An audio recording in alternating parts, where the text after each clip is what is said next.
Oh, Facebook. Yes.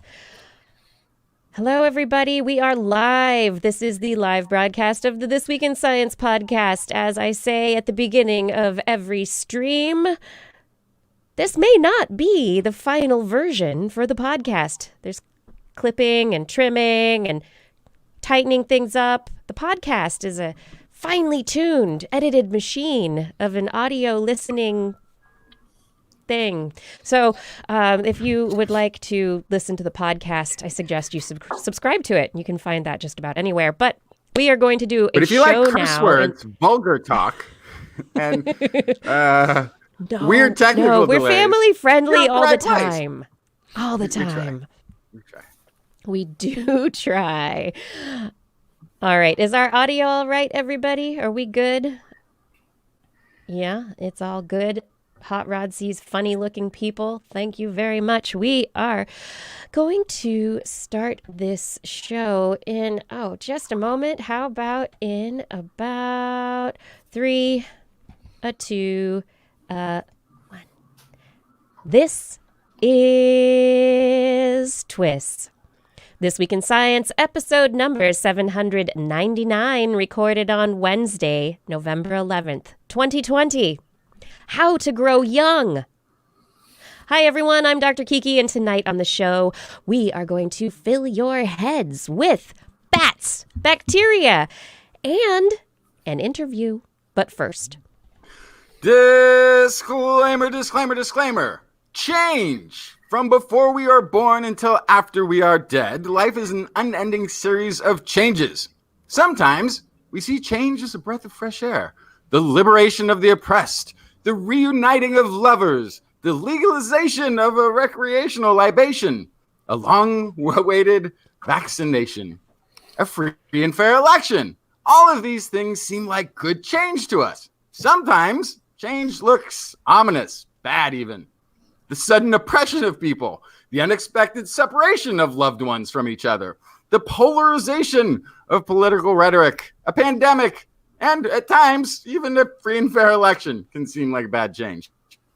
There is one form of change that affects all others: science. Science is changing the way we live every day, changing the outcomes of illness, accidents, natural disasters, changing the way we connect, interact, and understand the world, changing what is possible, what is actually known, and what can be imagined next.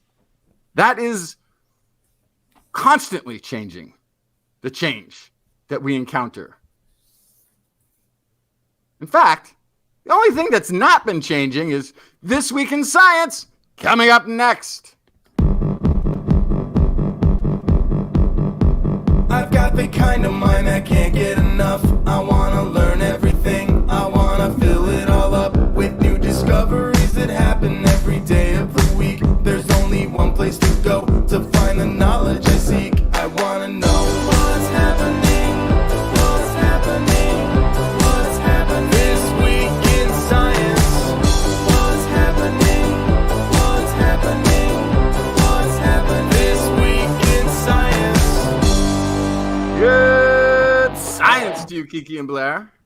and to you too, Justin, Blair, and everyone out there. Welcome to another episode of This Week in Science. We're back again to talk about all the science.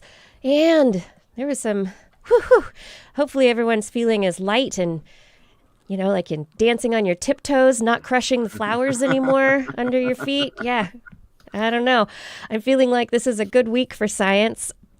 I brought a whole bunch of stories about space bacteria, brains, aging, and we are going to be talking with our guest, Marta Zaraska, about growing young, about aging, and how we can do it a little bit better in just a little bit. Justin, what did you bring for the show?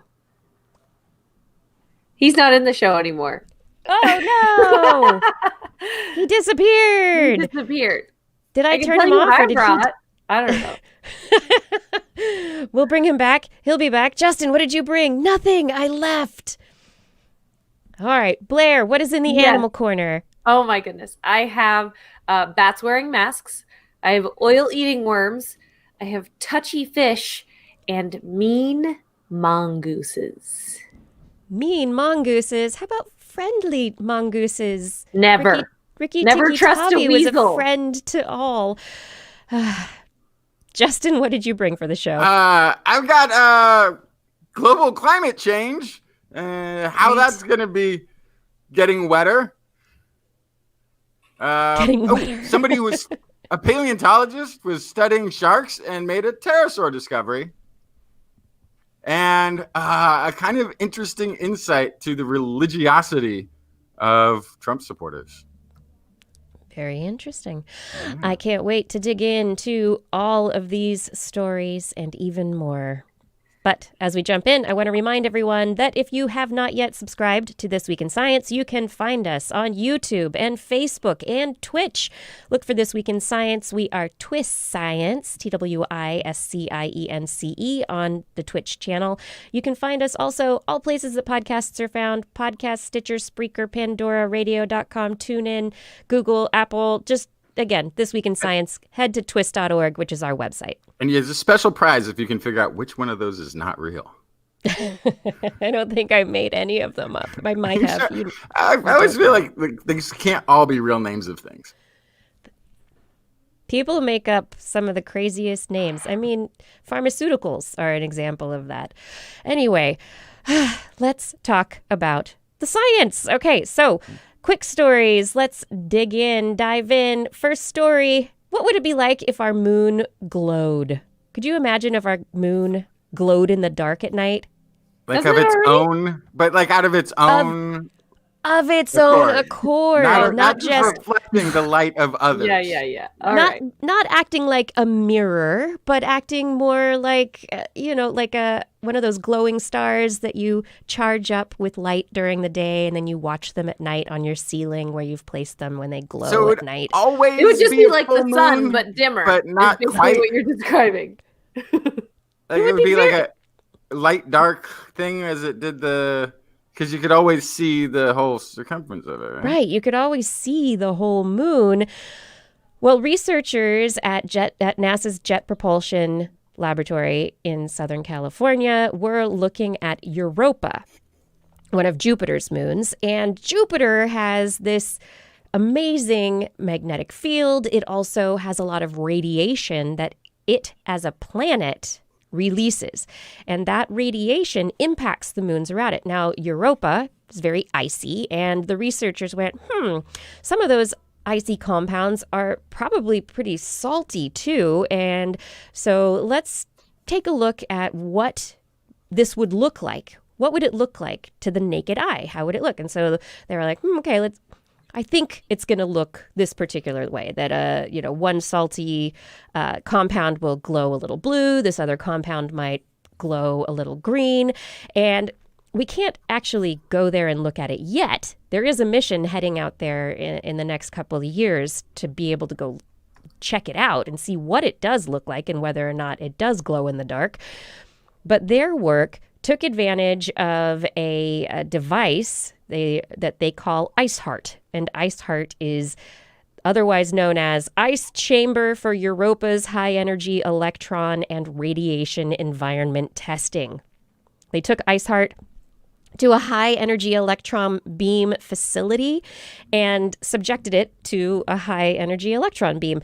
And what they found is that the glow tied to different ice compositions. It wasn't just one glow that was the same for everything. They saw that sodium chloride was significantly lower in its glowiness than other salts that they were looking at. And so they looked at it and they were like, this is weird.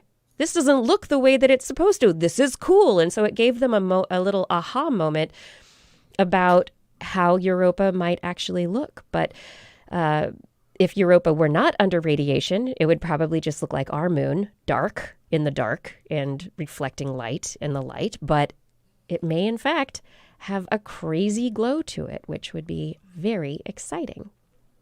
So hopefully the upcoming Europa Clipper will be able to take a look at it, and when they get there, be able to determine if they're right based on this simulation in the laboratory. Glow moons. It would be great. Wild. Wild, I know. I mean, I could put a glow moon on my ceiling, but I didn't expect one around Jupiter. Yeah. No. All right, Justin has dropped out. Can you tell me a bit about some cool bacteria? Yeah, I sure can. So we've discussed many times the fact that there are certain bacterias that we know potentially could eat oil or plastics. The exact application of those are still kind of under question, which is where this study comes in. So this is from the Bio-Nanotechnology Lab of Kazan Federal University, which is in Russia. And they wanted to find a way to deliver oil-consuming bacteria straight into soil to remove oil from the soil. And they found that they could potentially use nematodes, worms, as public transit for the marine bacteria so that they could kind of deliver them to the soil through the worms. This is Caenorhabditis elegans is the nematode. C. elegans. Yes. And yes, thank you. The much easier way to say it. Yeah. And the bacteria in question was Alcanivirax borcumensis. And so Nailed it. the nematodes actually eat bacteria as part of their diet. So they first checked to make sure that the nematodes could survive eating the bacteria, and it was no problem. And then they also found that the undigested bacteria in the nematodes changed the gut microflora of the worms. Makes sense. It is their microflora, right? Mm-hmm. And that actually led to enhanced digestion of oil in the nematode and left their body through natural ways. They were able to just poop out the leftovers of this oil. And they found that worms themselves can eat oil products if they're not fed other things with the aid of this bacteria as well. They saw that the oil dissipates into small particles of 5 to 6 micrometers, and then and that's inside the worm's guts, and then the bacteria can take over and break them down further. They don't know which components other types of oils would produce when digested by nematodes, but so far it looks pretty good. They also think that this might be able to be used to deliver bacteria to water tables to be able to get rid of oil from water through some oil-eating bacteria via worms. But then you'd have worms in the water. So I don't know. No. I don't know at what point that would become a problem, but problem one, the oil could potentially be solved this way. Unless it's the worms in the soil, and the soil gets close enough to the water. It's infused with the water, and then the bacteria are then. It's just all part of that mushy underground ecosystem. Mm-hmm. Mm-hmm. Yeah, and that never spreads anywhere else because nothing eats worms. It would never. Eats worms. No. Nothing. Yeah, it couldn't turn into a bigger problem like in the next step of that chain. Yeah, it's not like they're very tiny or anything. Oh wait. Little tiny nematodes. But I love the idea of using nature to, I mean, if these nematodes eat bacteria to begin with, and they're just using the nematodes to move bacteria from one place to another, to introduce them to a place where they're needed. I don't know. It seems like if the nematodes are going to be there anyway, this seems like a smart plan. I mean, we're doing interesting things in nanotechnology, doping little molecules, gold ions, and atoms with antibodies so that we can use them to attack cancer tumors. And we're like sending these things in our bodies are little ecosystems, right? So it's a similar kind of concept. Use things to shuttle things around. And this is it seems like a very natural system. I like it. It reminded me of the study we talked about a while back using sperm to deliver drugs. Yes. Yeah. Take something biotic that could make your delivery instead of abiotic. Yeah. Yeah. Mm-hmm. Yeah. Hey, Justin, can you say a couple of words? Your microphone seemed like it was a bit punchy. I have no idea if I'm even hearable. Is it good? Am I here? It's in my ears. It does not sound good. but you are here. It kind of sounds like you're on a radio show via telephone in the 1980s, but we'll take it. Terrible. So apparently it is this is the same place that I set up last week, but the internet connection is bad now. Don't know why. Is it too much? Should I drop out? Don't shout. But I don't know why the microphone would be sounding different. Is it using a different microphone? Can you check your settings? Which is the good one? Is it this one? Do you like this one? Tap the microphone. Just tap the microphone. No, and that's not using that. Tap. Oh, that's why. Okay. We're on the laptop mic. That will make sense. Apologies, Stand by, everyone. Apologies for the technical Stand by as difficulties, we everyone. take care of the technical difficulties of the. Ooh, yeah. Patrick Pecoraro, I know you can't set the feed to 2 times speed until after we finish. Sorry. Yeah, because then you'd be in the future. We don't know what we're going to say yet. We have an idea. I can't hear Justin at all now. No. You don't exist, Justin. He'll be right back. Oh, boy. So, moving on to my next story. I have another bacteria story. This one is about bacteria in space.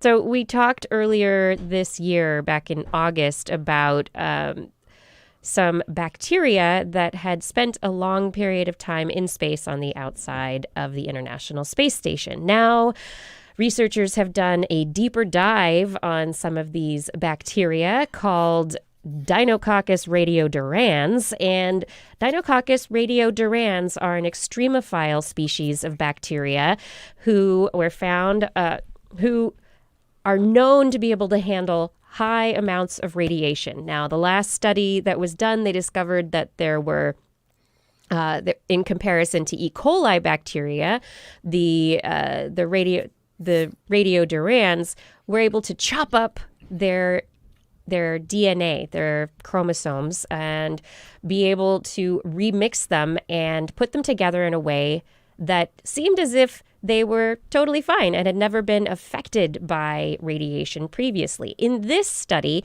the bacterial cells were dehydrated, shipped to the International Space Station, and then they were placed in what's called the exposed facility. The exposed facility is a platform that is continually exposed to space, and they were behind a glass window that blocked out UV light and at wavelengths less than 200 nanometers, which is the amount of radiation that does start to damage the radiodurans in a negative manner. So, and it's also the amount of radiation that would be blocked out by carbon dioxide in Mars's atmosphere. More on that in a moment. Anyway, they looked at these bacteria when they were brought back to Earth, and they discovered that they have some really interesting physical characteristics that are very different from the control group of bacteria that were left here on Earth and exposed to UV light in a similar manner. The bacteria that came back from low Earth orbit have little nodules all around their outside. They are vesiculated, which means that they have gotten rid of a bunch of compounds inside the bacteria that were negatively affecting them and causing metabolic stress.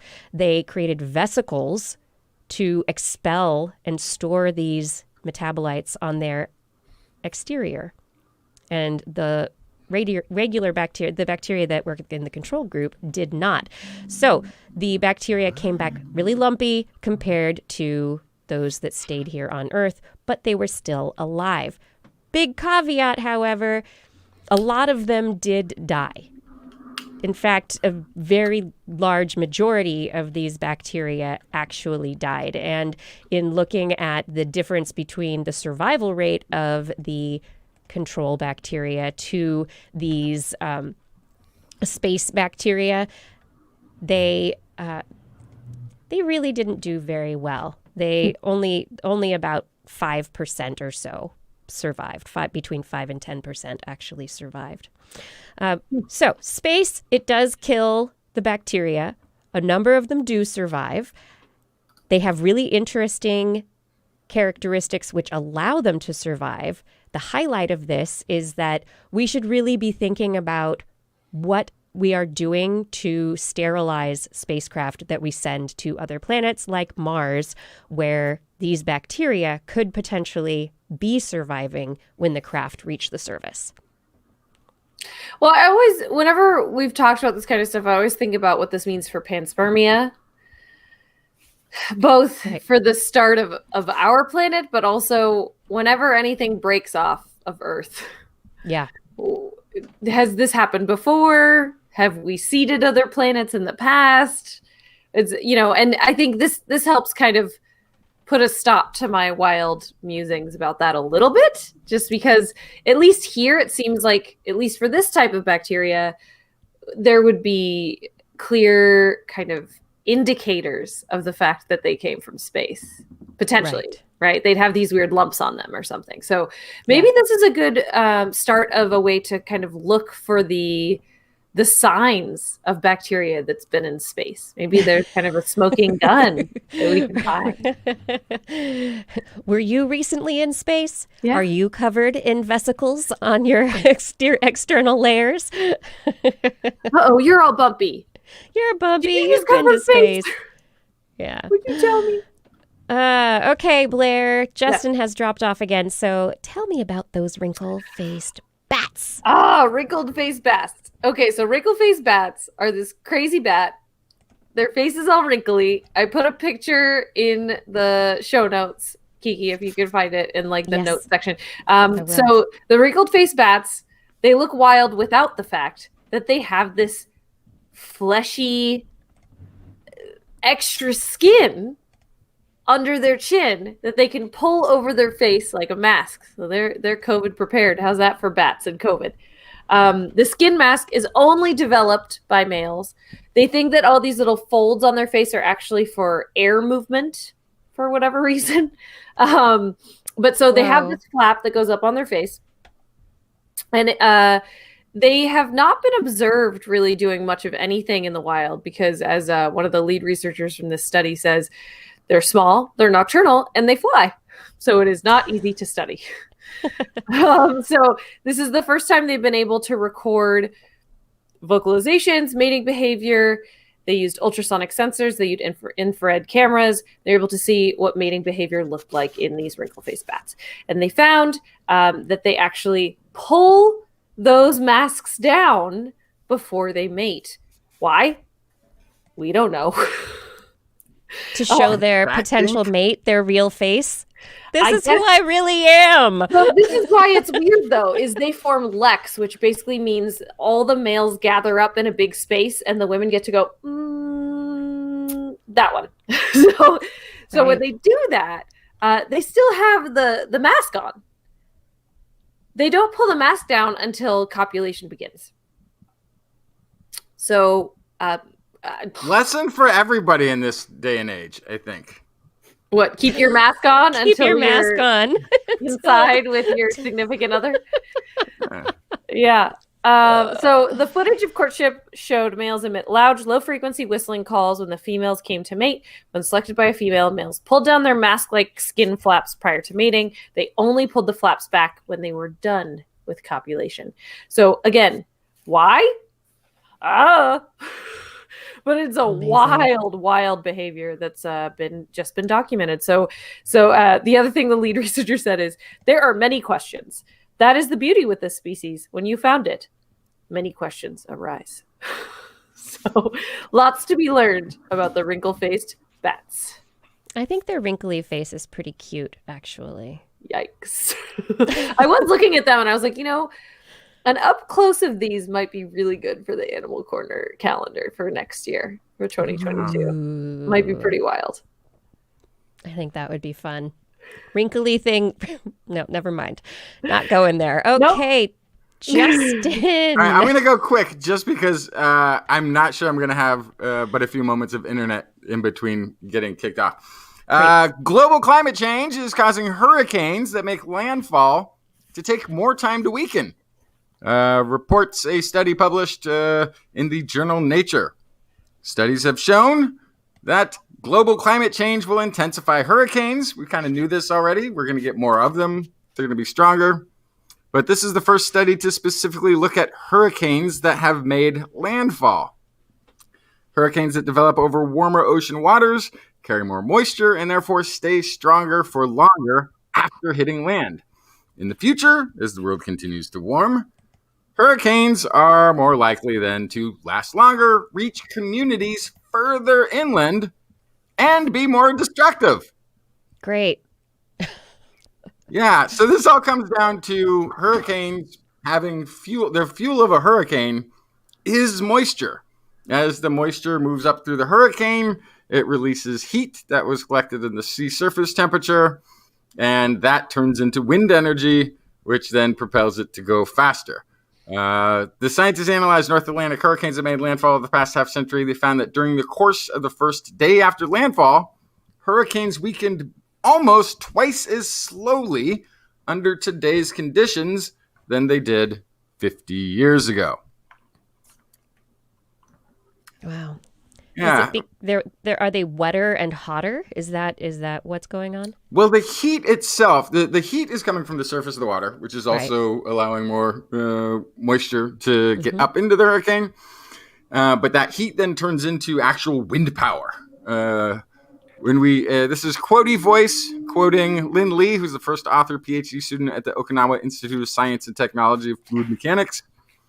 In the fluid mechanics unit, when we plotted the data, we could clearly see that the amount of time it took for a hurricane to weaken was increasing with the years.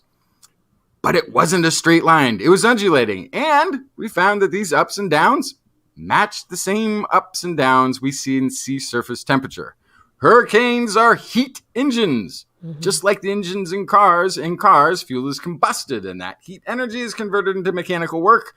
For hurricanes, the moisture is taken up from the surface of the ocean is the fuel, then that intensifies and sustains a hurricane's destructive power, with heat energy from the moisture converted into powerful winds. Making landfall is equivalent to stopping the fuel supply to the engine of the car. Without fuel, the car will decelerate. Without its moisture source, hurricane will decay.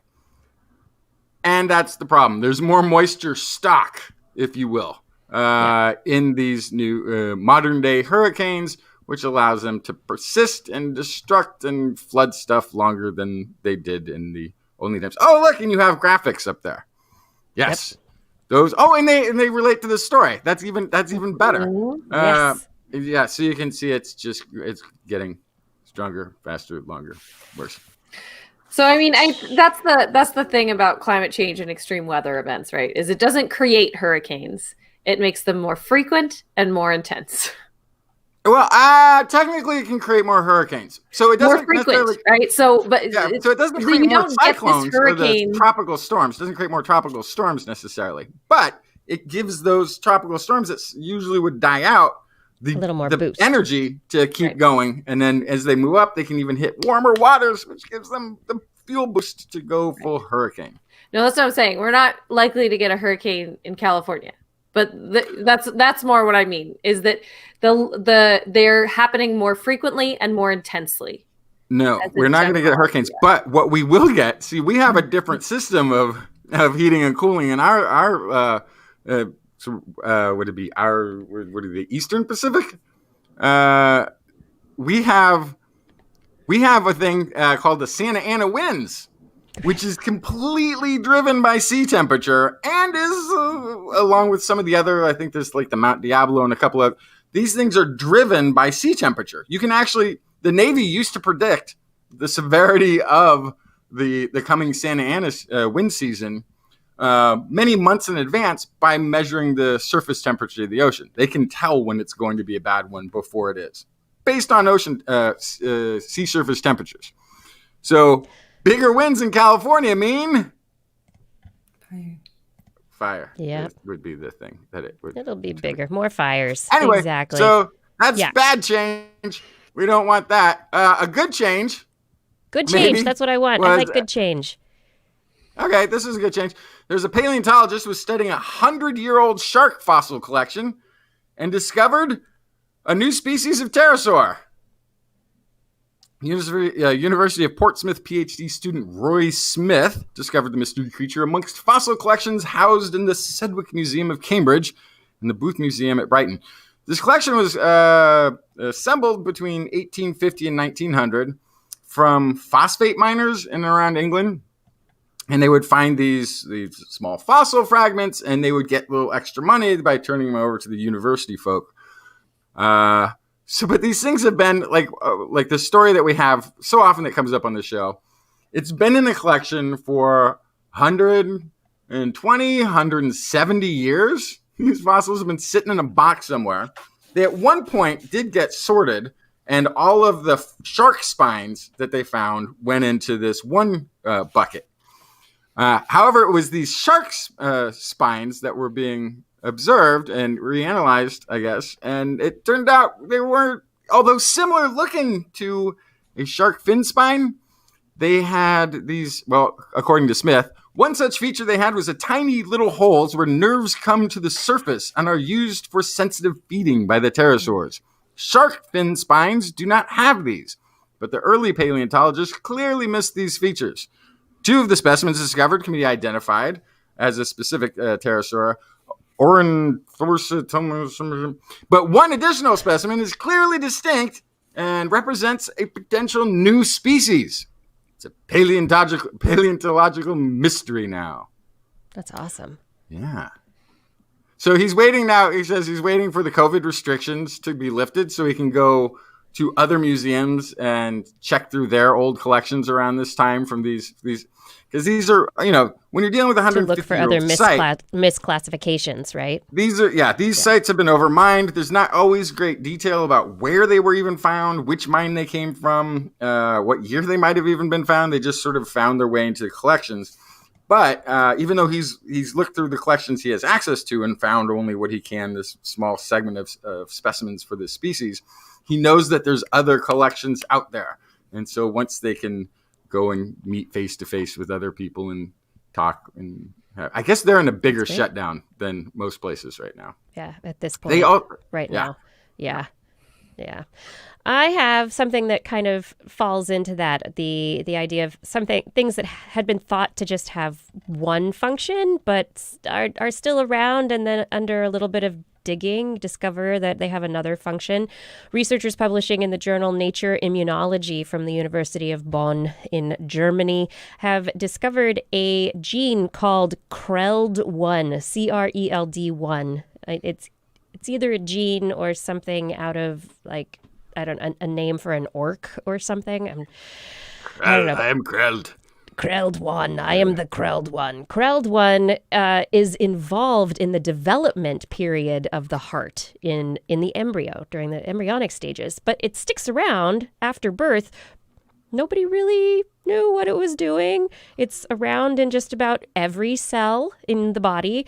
And its purpose was unknown. However, researchers decided they were going to look into this. And so they used transcriptome analysis to look at the transcripts, things that were being transcribed and proteins that were being created. What they were able to discover is that out of 4,500 test subjects, they were able to determine that CRELD1 is involved in the immune system. It's very important for the immune system, actually. They found that people who have low levels of CRELD1 have very few T cells. They don't have a lot of T cells. And T cells are really important for fighting off invasive agents in our bodies, a huge part of our immune system. And so they're going to try and figure out a little bit more about that. But they, through mouse experiments, discovered that if they cut out CRELD1, then it completely led to a lack of T cells. The T cells were not able to continue propagating within the mice when CRELD was deleted.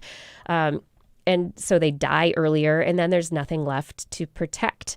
The researchers said, we see similar changes in people with an aged immune system as well. It's also thought that people who have immunodeficiencies and as they age, deteriorated diseases like cancer and Alzheimer's disease may have something wrong with their CRELD1 activity. So CRELD1, who knew? Used to just be involved with the heart, but now it has to do with keeping your immune system from getting old. Yeah. Although I wonder if this is also one of those things that now fascinates me about the wanting to see how many COVID survivors or people who got COVID but were like asymptomatic might have this crowd thing going on with lower T cells, because it's we're more and more finding that it's the body's own reaction to the immune system's own reaction often is part of the catalyst for getting really ill with this sort of an overreaction. Yeah.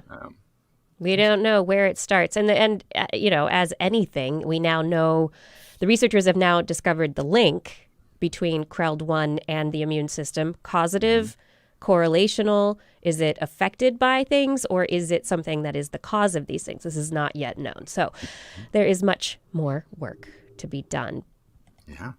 Yeah. But, hey, everyone, if you are watching TWIS right now, we have calendars. Head over to twis.org to click on the Froggy Toad link and purchase Blair's Animal Corner calendar, because I can never... Horned toad? It is a horned frog. Horned frog. But the reason the frog toad thing happened is because of the hypnotoad. People think it looks like the hypnotoad, but it is technically a horned frog. Hence, frog toad. But yes, it is a horned frog. Click on the horned frog. Purchase your 2021 TWIS Blair's Animal Corner calendar. They are available now. And while you're there, if you're interested in any other TWIS merchandise, head over, click the Zazzle store link, and peruse our wares. The holidays are coming up. TWIS goodies make great gifts. All right, let's come back now. I would love to introduce our guest for the evening. Marta Zaraska is a Polish-Canadian science journalist who lives in a tiny French village in the countryside and recently wrote a book called Growing Young: How Friendship, Optimism, and Kindness Can Help You Live to 100. Now, Marta, as we get into this, I just want you to know, for full disclosure, Blair does want to live forever. So forever. Wow. Like 200. Just 200. Okay, that's my next book. Okay. How to live to 200. Yes, exactly. How did you come to get into this topic? I mean, we all want to grow old gracefully, but what led to this book in particular?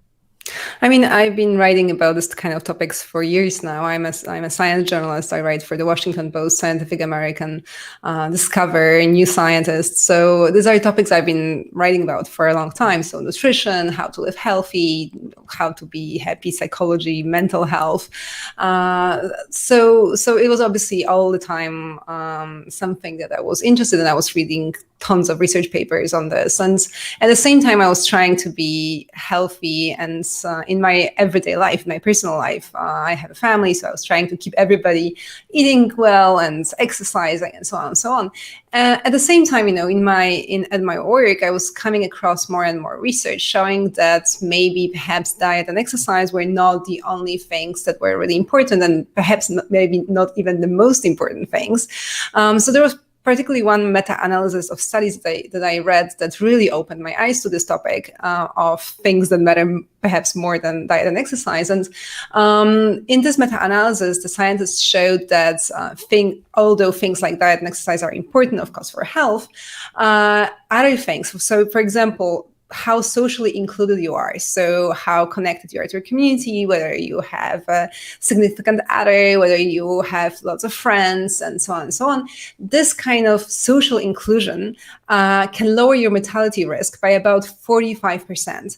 Whereas when we are talking about diet and exercise, this is usually around 20 to 30% reduction of mortality rates. 40, right? So 45?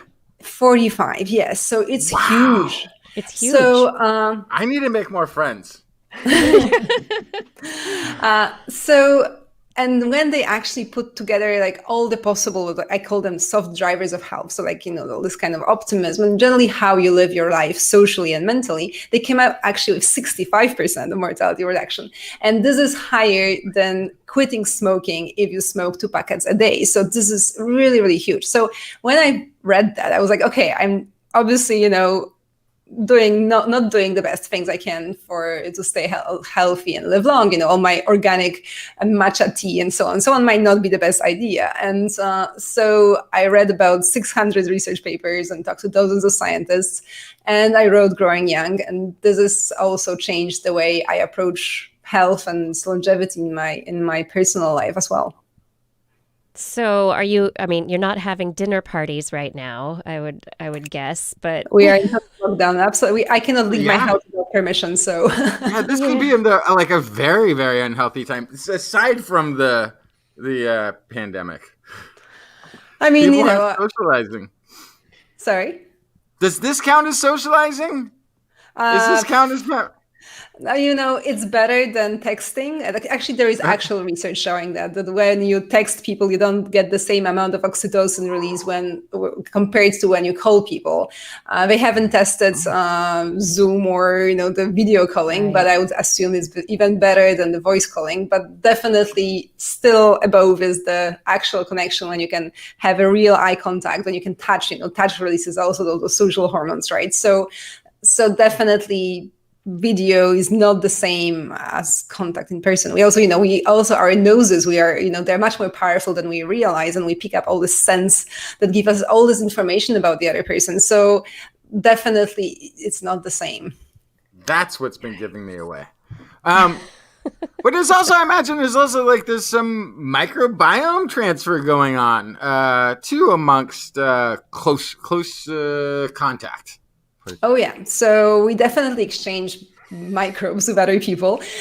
So for example, when you do contact sports, right? So the 2 teams will exchange skin microbes between each other. We also exchange gut microbes. So with our family members, for example, even with our family pets. And there's some fascinating research being done on mice. I actually took my tiny little part in it. I was it's in Oxford. So I stuck around when the scientists were catching the mice for the research in the forest around Oxford University.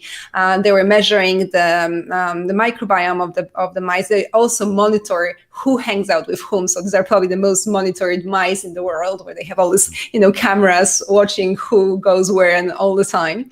And what they discovered is that the mice not only exchange microbes of their friends, but also the more diverse their networks of friends, the healthier their gut microbiome, which also gives you an idea, that probably will work similar in humans, because for now, generally the research on gut microbiome in mice translates pretty well to humans. So probably, if we also exchange the microbes, which we do, the more diverse our friendships networks, we probably also have more diverse gut microbiomes, which is absolutely fascinating, right? So if you're a loner, your gut's health may suffer, basically. Right. Yeah. Diversity on all those counts is beneficial as far as we can tell. You mentioned you went to Oxford to track the researchers who were trapping the mice, but you traveled all over the world for your work on this book. What were some of the most intriguing adventures that you got to go on? I mean, so definitely, Japan was the big one. So I have a whole chapter on Japan. This is the longest living nation currently on the planet. And it was really fascinating because, I kind of came with some preconceptions, right, about Japan and what makes them live long. First of all, we've all heard about the Okinawa diet and so on and so on. And first of all, these days, Okinawa is not the longest lived part of Japan. It's actually Nagano Prefecture. So the mountainous part where they have they're really big mountains, they actually called Alps as well. And just like in Europe. So this is where people in Japan live the longest right now. And And even though diet there is also quite healthy, but what really struck me that when I talked with researchers and people the conversation really went very fast to things like purpose in life, for example, which, or social, the structure of the society. So things that really, when you talk to aging researchers in the West, usually they don't really come up, right? You talk about diet, exercise, cellular aging, mitochondria, things like that. But they really went into purpose in life very, very fast. So even to the point that they call it ikigai, is kind of a cousin of purpose in life. Suppose it doesn't translate very well. I don't speak Japanese, so I cannot really comment on that. But so they recognize this ikigai, so kind of purpose in life, as such an important component of our healthy aging and longevity that the actual Ministry of Health of Japan has included in their official health promotion strategy. And lots of research supports this idea that people who have ikigai, who have this purpose in life, live longer, healthier. They have less cardiovascular disease, for example. So this was really something that was particularly interesting to me. And what I also visited were so-called silver hair employment agencies. So these are employment agencies for elderly people in Japan. It sounds crazy for, at least for my Western mind. But for them, it's completely normal. And so what happens is when the Japanese people reach retirement age, some of them decide to not completely retire, but switch their career to something easy, usually part-time. And they don't do it really for the money. They do it to be involved in the community. So they go to the specialized retirement employment agencies and they'll get themselves a job as a public space gardener or helping children cross the street. And they do it exactly for this ikigai, so this involvement in community, for helping others, for having purpose in life. Again, it is also recognized as one of potential drivers of health and longevity in Japan. So basically what that implication is that retirement could kill you. Because I wouldn't go that far. It's very cultural. It's very cultural as well. But it's interesting how you see people who were not able to retire and have to work late into their lives. And they often seem very different than the people who did retire. And you might assume that's because the people retired because they were feeling more old and tired, but maybe it's the other way around. I think it's both. I'm writing an article for the Washington Post on this right now. So I'm really digging very deeply into this kind of retirement issue here. But and it seems that it really depends. So it depends also on how you retire, right? So if you retire and just kind of give up on everything and just stay on your couch and watch Netflix the whole day, this kind of retirement definitely can be bad for your health. And not just because of the sitting on the couch part, just because of losing the connections, losing the purpose in life, exactly. But if you retire and you stay active, you don't have to work. You can be volunteering. You can be just involved in your community or in your family, really, like having this ikigai, this purpose in life. Then it definitely can be still very good for your health. So it really depends how you approach it and whether retiring means losing all this kind of social part of working that is so important. Yeah, I've known a lot of old guys who retired. And they thought, I got plenty to do when I'm retired. I got the honey-do list that I've got to get through. All those things that I've been asked to do over the years that kept getting put off. I'll go do that, and then I'll be fine. And then 2 months later, they're back in the workforce. Yeah. Because they got through the list. They sat on the couch. They looked around and went, is this all there is? I can't do this. No. I can't do this. And went back. But we've got TWIS. We can just keep doing this. Yep. Exactly. Oh, we're gonna be fine. It's gonna be great. So I'm really curious this idea behind needing a driver and a reason for living and all this kind of stuff. It sounds very kind of ethereal and more spiritual, but of course the science part of me is dragging me back down to scientifically what's happening in the body. So is this stress? Is this anxiety? Is this a lack of kind of positive social hormones that are happening in your body? I mean, it's everything. So as you all know, our human bodies are extremely interconnected, right? So there are, for example, the social hormones. I've mentioned before that when we are touching or having direct eye contact with other people, we have the oxytocin release. So this is one of the social hormones. Then you have serotonin, endorphins, vasopressin. So these are all the so-called social hormones that link the way we live our lives socially and you could say mentally and how our bodies function, right? For example, you have oxytocin, so this so-called love hormone that makes you connected to people. But on the other hand, it has very biological direct effects on the body. So, for instance, it influences our immune system. It also, for example, promotes bone growth. Serotonin, on the other hand, another social hormone, it regulates body temperature. It can affect liver health. So these are very direct biological effects. So this is part of it. Then you have the stress axis, right? So the HPA axis, for instance, and our social connections influence how the stress, the fight or flight response acts in our body. So we evolved, we are social apes. We evolved to be surrounded by others, and our bodies function the best when we are with our tribe, when we are connected, when we feel basically secure in the tribe. So when we are alone, when we are, for example, ostracized or excluded from the tribe, then our bodies start reacting differently. So, for example, when you are with other people, you are much more likely to catch viruses, as we've learned very well these days. So our bodies up the antiviral response. But when you are alone, when you're lonely, you no longer need the kind of such a powerful antiviral response. And instead, our body switches to antibacterial response, to inflammation, which made perfect sense when, in our ancestral times, when being alone usually meant being alone on the savannah, so being much more likely to be wounded, for instance, right? Hurt by wild animals, and such wounds could be brimming with bacteria, so you needed to up your antibacterial response. But of course, our bodies are always trying to save on energy, so, to up the antibacterial response, the antiviral response would go down.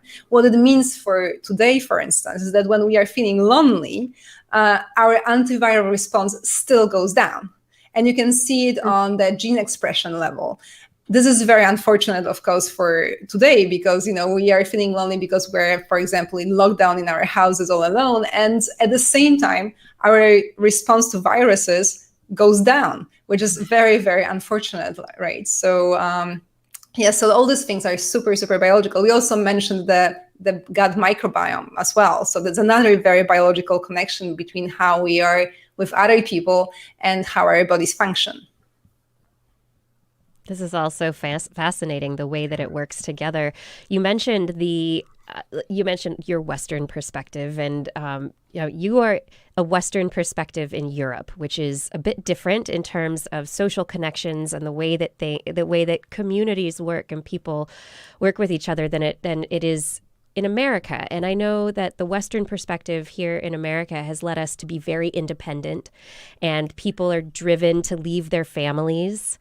I mean, I'm Canadian too, so. Yes, yeah, you are Canadian too. But I'm just making the distinction that there are different perspectives on I don't know how we approach it, but I feel like there's this American independence where people are like, I'm going to leave home and go to college, and then I'm going to go live by myself in a big city, and I'm going to get a job, and maybe I'll live with roommates I don't like, and I'll work by myself in a cubicle. I don't know that it's that common though. I don't actually know that that's that common in the United States. And we don't treat our elderly in the way that they do in Japan. There's not as much honor for the elderly. How can you say this? We just had a presidential election campaign where the only two people who could have been the president were like late seniors. I don't know. That's not what I'm talking about, Justin. That is two people. So in a nation of 300 million, look at the Senate. I don't know. I think we put really old people into some very. We're in America where we put old people in the Senate. Right, yeah, I don't know if I totally agree with that. It might be the opposite, and we might be putting too much trust in our elderly.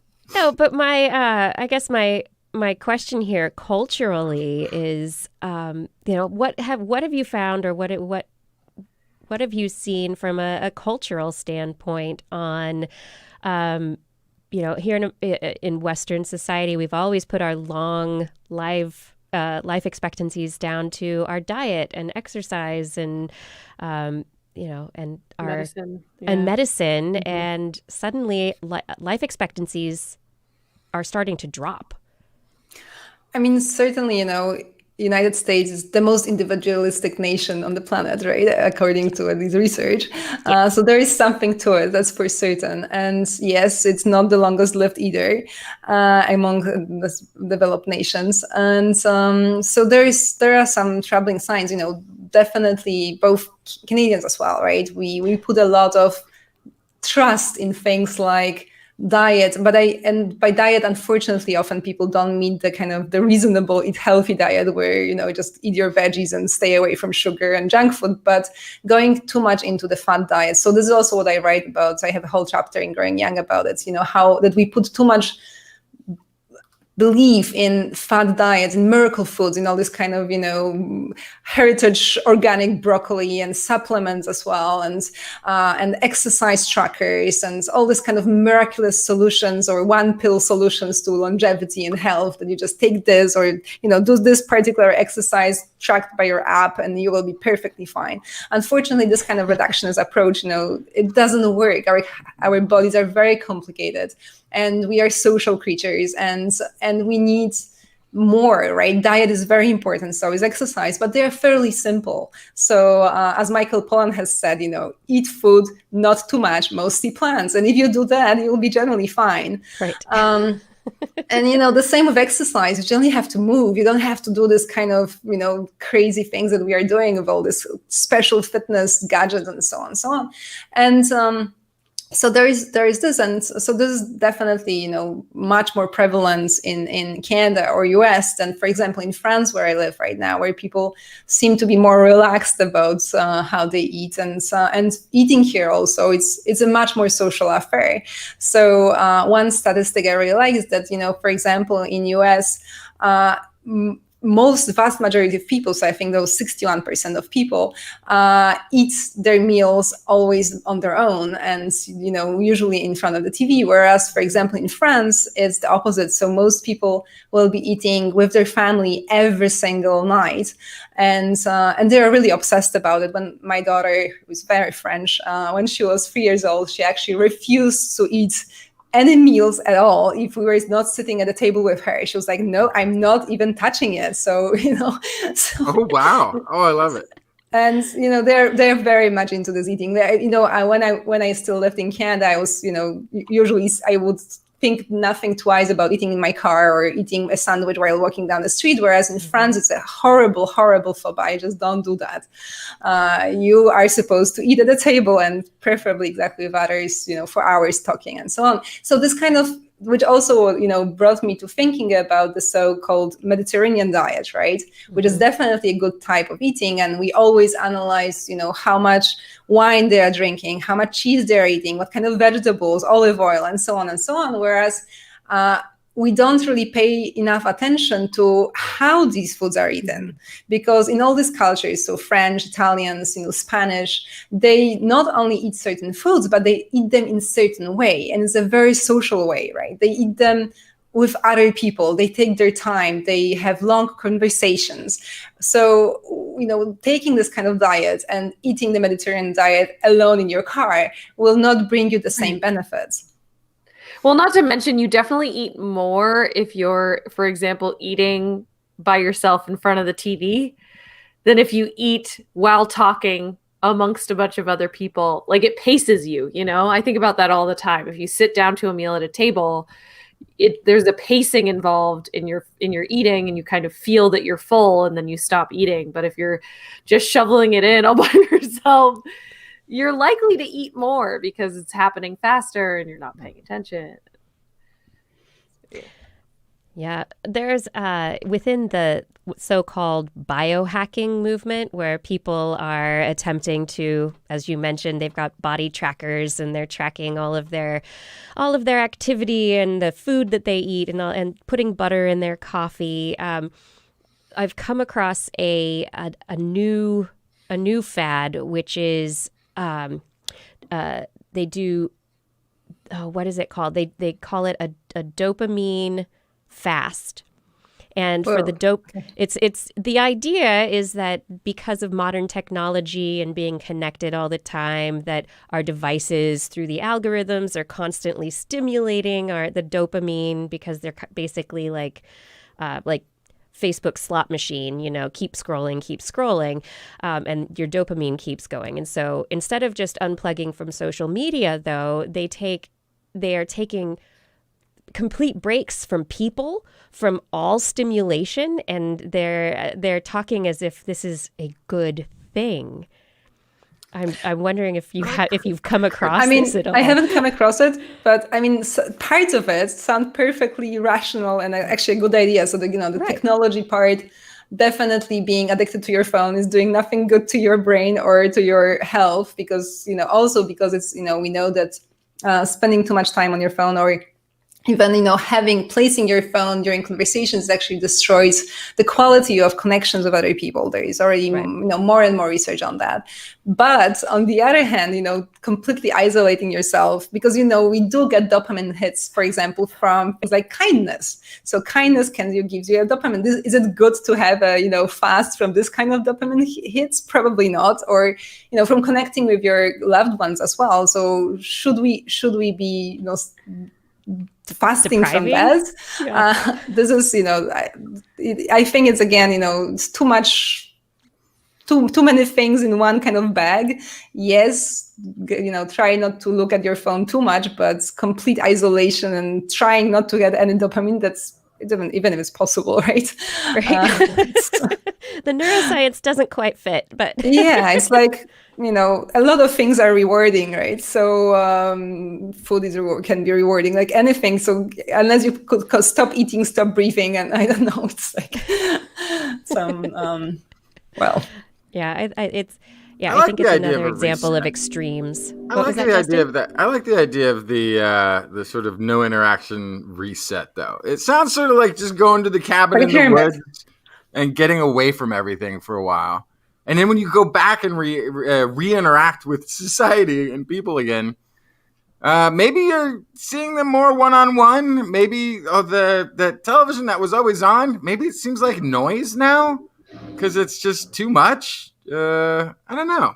The television on definitely is not a good idea, but the hermit style, well. Dude, I don't mean it as a lifestyle. I mean as a sort of like a spa treatment for your brain. Letting all there's definitely the evidence for that. Interactions reset back down to just nothing, silent, and then go enter society again. It sounds like it would work. It sounds like lockdown. It sounds like lockdown. Yeah, it's been great. Can you imagine going to a movie now? You'd be like, wow. I cannot imagine leaving my house. Oh my goodness, I'm without eating permission, popcorn in a movie theater. This is amazing. They'll be so over the top compared to, going out and eating it at a dinner with a tablecloth and people bring you food and wow. That would be so overstimulating right now because we've sort of walked back that interaction for a while. I don't know. I can see the benefits of it anyway. Potentially. On the other side of that, you also talk about things like hugging centers, and there are movements among different groups of people where people come together who are strangers for hugs, for physical contact. Where they don't have that physical contact. And I'm wondering if you have evidence to the benefit of physical contact with strangers versus contact with people that are friends, that are people that you're familiar with. I mean, yes. So the hugging center, that was another part of my research for growing young. I went to a center like that. This particular one was in Poland, although there are plenty of those things as well on the Western coast, in California, in Western Canada, I think also in Ontario, in UK. But I went to one in Warsaw, Poland. So the hugging center, the idea is it's some kind of like cross between a spa and a psychotherapist office. So you go there because you feel that you don't have enough hugs or enough physical contact with other people. It felt very weird for me at the very beginning. It's kind of the whole idea of, hugging a stranger. And when I arrived, I got a little card with all the positions that were possible. So like, spooning or patting your hair or just classic hugging and stuff like that. So yeah, it was very, very, very weird at first, but the lady was a professional, I guess. So she knew how to relax me into the hugging. So yes, it was some kind of a cross between a massage and psychotherapy, because you can also talk and chat about your life and stuff like that. And surprisingly, there is lots of people who actually come to those things and pay good money to be hugged, and which is a sad thing when you think about it, that so many people don't have anybody in their lives with whom they can get this kind of physical contact. And yes, you can go for psychotherapy, but it's not the same, because psychotherapy is about talking about your problems, and you generally are not supposed to be hugging all the time with your therapist. Whereas massage is also can be very impersonal. Your massage therapist can be thinking about her dinner plans while massaging you. So there's some kind of a cross. And when you think about it, 25% of Americans don't have a single friend in whom they can confide. So no wonder they may need someone, even a stranger, to hug.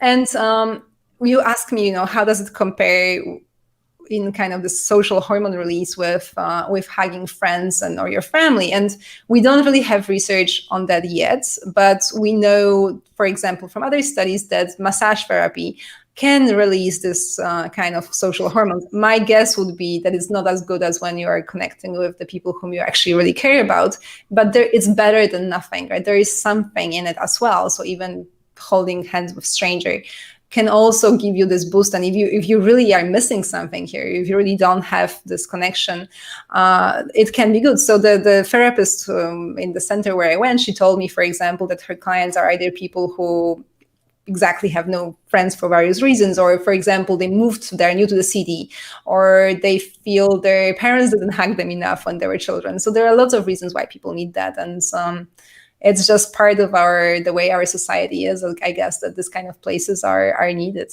Yeah, well, some people need a lot more than hugs from strangers. So the hugging thing sounds like a very sweet practice. Actually, that sounds pretty awesome.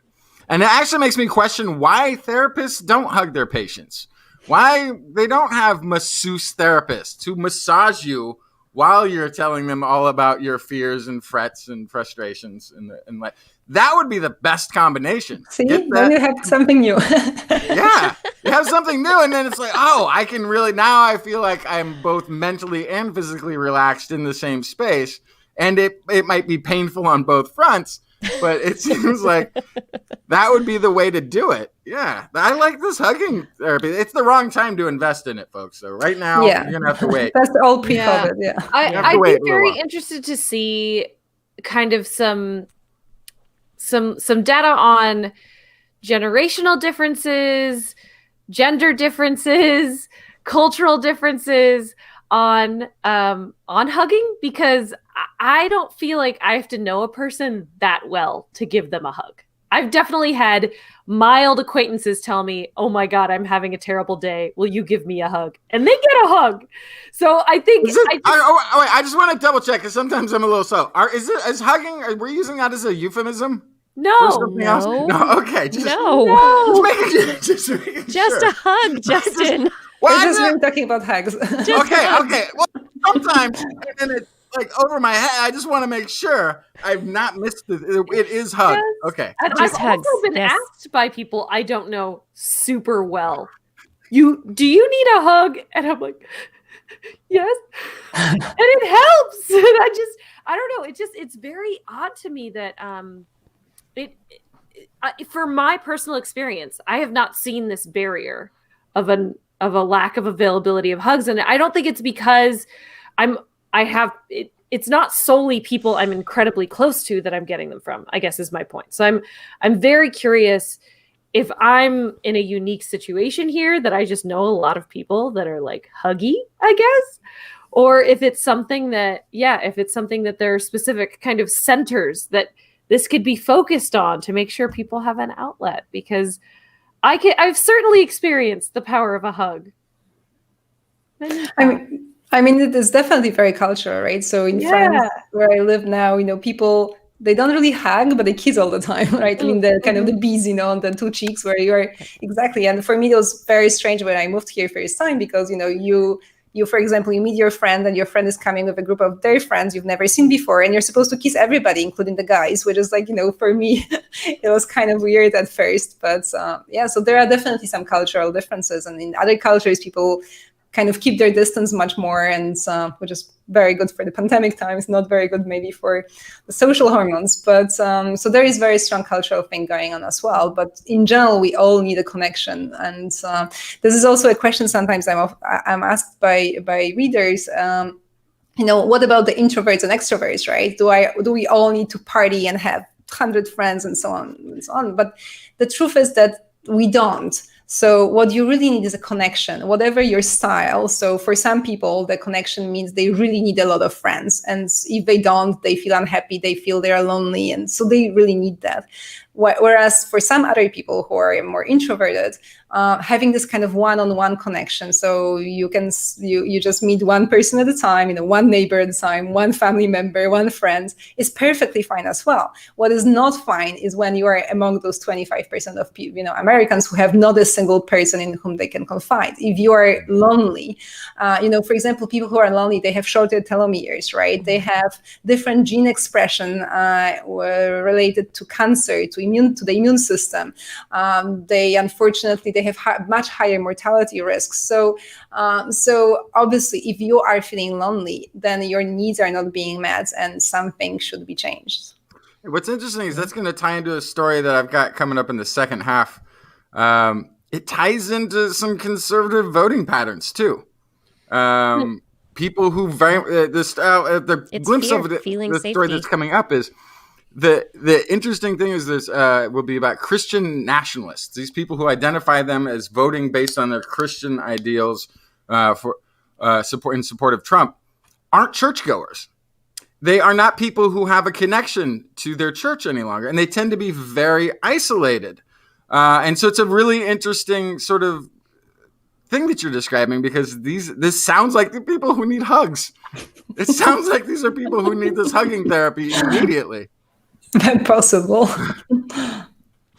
And it is weird. I grew up. That will be the next canvassing for the next election. People going out. Do you need a hug today? So I grew up with a very affectionate family. Kiss on the lips on the way out the door to school, all that sort of stuff. It was just so normal and natural. And then I noticed that it didn't happen at other households. Like sometimes, yeah, but not like. It was just sort of a weird thing. You just assume everybody's getting a hug when they have a bad day. But it's if it's not true, then that's an incredibly different way of going through the world. And to recognize that you've been lacking hugs and go seek them out, that's beautiful. That's beautiful. People got to find these connections. And how yeah, so what I was going to ask here is, so how can we take these lessons? There's the scientific evidence that, that connection, having this connection to your community, to your family, to other individuals, friends, is beneficial to us in the long term, that it's going to help us live healthier, potentially longer lives, right? So how do we go about teaching this? How do we go about creating a world of community? I mean, it's not just the connection, right? So I write about also things like kindness, empathy, volunteering, optimism, conscientiousness, right? So this kind of propensity of keeping your desk clean and being on time for meetings and things like that, mindfulness. So all of these things together, these are all the soft drivers of health I'm describing and growing young. So definitely, for me, the first step is just to realize that it's not just diet and exercise, and it's definitely not the kind of diet and exercise we've talked about. So supplements and exercise gadgets.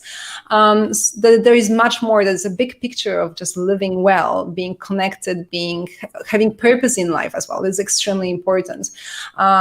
Being empathetic, being kind, being optimistic. So the way you live your life. So this is why I also call the book Growing Young, because it's about growing as a person, right? So if you grow as a person, your body will kind of maybe not definitely become younger, but it will stay younger longer. We'll be aging better if we grew as people, if we develop a kind of mental habits, social habits that are good for us.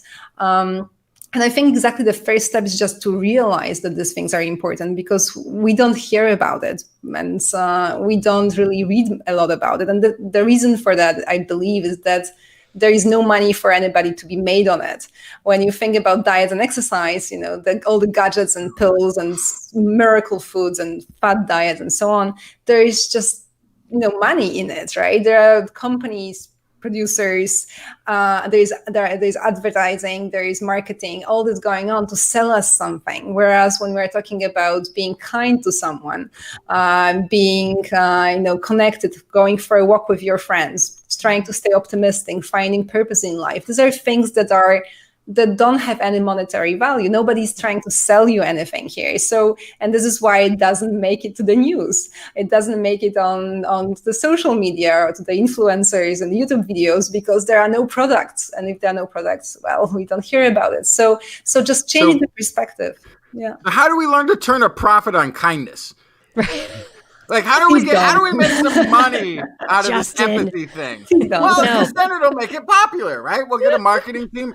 No, I mean, I used to enjoy it. People still bring up the catchphrase, the pay it forward, that became popular. I think it was back in the 90s. And it's the idea of when somebody does something good for you, you do something good for other people. And it's always take whatever you have and pay it forward into the lives of other people. Because if you help others, maybe that makes their life easier. Maybe it makes a connection. Maybe it also makes you feel more positive about things. And it works, There was the story in Tim Hortons, so, our national Canadian coffee chain.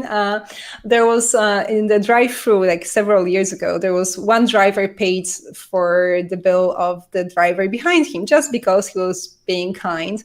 And, a chain developed. So each person felt, really grateful for their meal being bought by someone else. So they kept paying for the driver behind. And there were over 200 people have done it. So, wow. It was just absolutely crazy. I've never seen healthy eating or, broccoli eating or matcha drinking spread the same way. It's amazing, right? How this kind of kindness can really go around. Yeah. And if we can promote that. And I think there's, the value in it isn't monetary. It's in a long way, it is okay. If we are talking about monetary value, there is some monetary value to the healthcare system. So there are studies. There are studies showing how much maybe not on kindness yet, but there are studies on loneliness, for example, or on things like neuroticism, so personality traits, how much they cost the healthcare system, and these are billions of dollars we are talking about here. So that's why in the UK, they now have a minister for loneliness in the government, because they recognize it as a health issue, a really big problem for the healthcare system, which costs a lot of money. So I wouldn't be surprised at all if somebody did calculate how much kindness also benefits the healthcare system. I haven't seen studies like this yet, but there is money in it as well for the exactly healthcare system. I think that's amazing. And there's a question in our chat room, not that we haven't touched on it, but can you get some of these positive benefits from hugging your dogs and your animals? Do those count? I mean, they're obviously not as good as hugging people, but there is some research. There is not a lot of it, but there is one study I've seen done looking into your dog's eyes, and it does cause an oxytocin release as well, both in the owner and in the dog as well. So there are certainly some benefits of looking into your dog's eyes. I have cats, and they take that as a threat, so I don't know. Yeah, it works with domesticated animals, I'm afraid. So I have learned, however, the slow blink that you give to your cat so that they relax, because they like the slow blink. That's Don't threaten them. Give them a slow blink. They'll calm down and enjoy it. Yes. Okay, so if I'm thinking about my to-do list real quick of how to live forever, to-do, yes. I want to sum this up. Okay, so basically be a good person, right? Try. Keep your social connections and find meaning in something that I do and kind of sustain that. Stay optimistic as well. Optimism is a big thing too. Can add 10 years to your life, according to research. Oh, I've got a free 10 right there. Easy.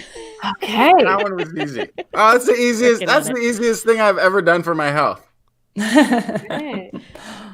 Is there anything else that you want to touch on or tell us about your book before we go here? I mean, there's so much more. I could talk for hours, so I'm not sure how many hours we have here. There's, lots of things we still haven't touched on. So, I know. Exactly, the personality, the mindfulness, marriage as well. There's so much more going on, but I don't think we can even. The personality type one is a little frightening, because as much as I feel like it's possible to change diet or throw yourself out there socially more, or make sure that you're getting a new hobby if this one isn't working out, or find a new job, or whatever it is that keeps you engaged, and all of these different things that you can tell. Boy, I feel like sometimes people's deal is just their deal. Yeah, I mean, personality traits. I mean, you'd be surprised how much. Strong. I mean, there is lots and lots of new research coming in showing that personality can be changed as well, and actually much more than we realize. And we've been doing it for a long time. Psychotherapy in a way is changing personality, a personality trait of neuroticism, and it works well. And other personalities types also can be changed, especially the ones, luckily, the ones that are most important for health. So, for example, conscientiousness.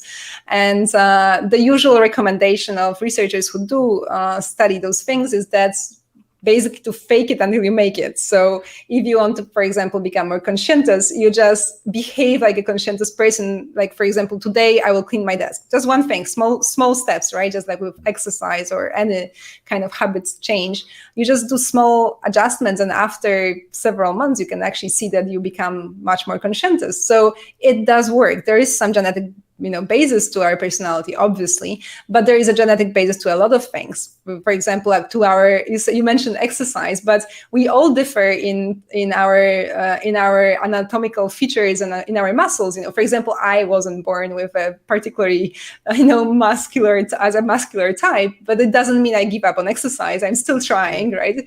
I'll never be Usain Bolt, but I still run, and I still try to run better. And it's the same thing with empathy, for example, which also has a lot of genetic, component to it, or other, personality traits, conscientiousness, neuroticism, optimism as well has some genetic basis to it. But we still can improve a lot, no matter where we start.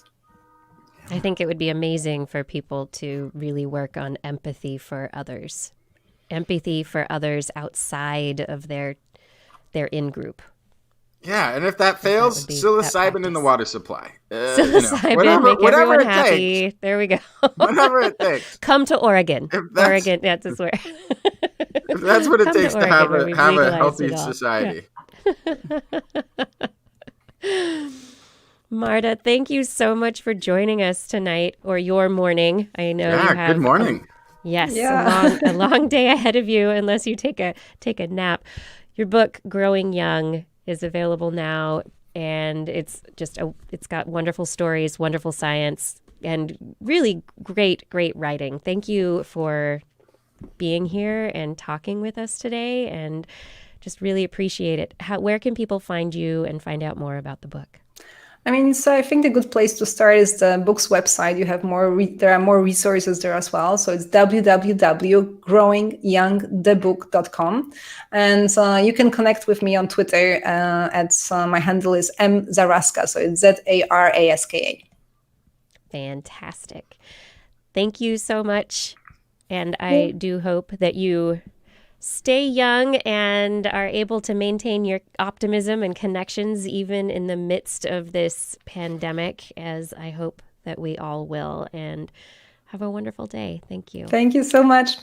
Thank you for inviting me. Bye. Oh, thank you for joining us. Bye. All right, everybody. That was Marta Zaraska, and you, as she said, can find her book at growingyoungthebook.com. This is This Week in Science. If you want to help us grow, you know what you could do? Get a friend to subscribe today. You know, we're talking about connection and friends and family. Yes, community. Help grow TWIS. We would love your help. That would be just amazing. Tell somebody to subscribe to TWIS today. All right, as we come back, hey, Blair. What time is it? It is that time. It's that time for Where's Justin? Nope, we're not playing that game. It's time for Blair's Animal Corner. She loves our creatures, great and small. Biped, millipede, no pet at all. You want to hear about animals? She's your girl. Except for giant pandas and squirrels. There's Animal Corner. Yeah, Blair. Ghost Justin asked me what I got. Well, first, I have some touchy fish. Touchy fish? Touchy-feely Really? fish. This is a university from the this is a study from the University of Chicago, as opposed to a university from the study of Chicago. And this is looking at round gobies. That's Neogobius melanostomus. And they wanted to see if fish had some sort of feeling of touch in their fingers, considering you could do many things without being able to see, and just by touch, you could kind of try to figure out where you are. I'm immediately reminded of a place called the Tactile Dome that I went when I was a child. Yes, It was great dark, place. and then you The crawled through this whole Exploratorium in San dome. Francisco. Yeah, and you could feel kind of what was going on in each room, but even though it was dark. Anyway, so our sense of touch is really developed. And so these researchers from the University of Chicago wanted to know if fish had a similar ability of a sense of touch, mainly because a lot of fish are in contact with the bottom of water, of a body of water, the kind of the floor, constantly. And so if they're constantly kind of scooting along mud or rocks, they might want to be able to feel what's going on. So to test this, they had to figure out kind of how they maneuvered over these different sorts of things and what were going on with nerve signals. They wanted to record nerve signals from individual fin rays. So those are the individual kind of lines that go down the fins. Those are called the fin rays. And so what they did is they had the fish go over a piece of slate, so something very slick, or a wavy piece of plastic on the tank bottom. And they were able to film that. They also filmed when they wedged themselves against the side of the tank. And the fish's fins splayed out over the surface like a hand laid upon them. So basically, I guess I didn't really think about it before, but if you lay your hand out on a thing, you kind of subconsciously fan out your fingers. And so that's what these fins were also doing. So it's very interesting. So looking at the behavior, it looks like they're kind of feeling the floor. To figure out actually what's happening, they had to look at the nerves. So they brought a short horizontal bar along a fin ray towards the tip of the fin. So they kind of had this little bar underneath the fin and pulled it forward. And they did it at speeds ranging from 5 millimeters per second to 20 millimeters per second, and recorded the electrical signals in nerves as the bar moved over the fin. And based on what they saw, it was clear that the fins sensed when they were being touched. Okay, great. Step one. They have some sort of feeling in their fins. But in addition, they saw that each nerve on each little fin ray only sensed contact along a tiny portion of each fin ray. So there were individual nerves along each fin ray for each little section of fin. So that would make sense. They'd be able to feel fine surface detail. To kind of test that even further, the next step of the study was to design a rotating wheel with 2 millimeter wide ridges along the edge. They had gaps of 3, 5, or 7 millimeters. And that was to mimic different kind of sediment textures. So ranging from coarse sand to granules to pebbles. So those are kind of the 3 to 5 to 7 millimeters. So tiny little things to big clunky things that they're touching. They then rolled the wheel along the fish's fin ray at speeds from 20 to 80 millimeters per second. And it took many designs of this kind of funny wheel of fortune to figure out how this would work best. But eventually they were able to catch the nerve signals, and they saw that they synchronized with each ridge as it contacted the ray, regardless of the gaps. So the nerve signals firing matched the pattern of the ridges moving across the skin, even when the speed was faster. So this is actually similar to tests that have been done on monkey finger pads, and they seem to be as sensitive to coarse surfaces as the monkey finger pads.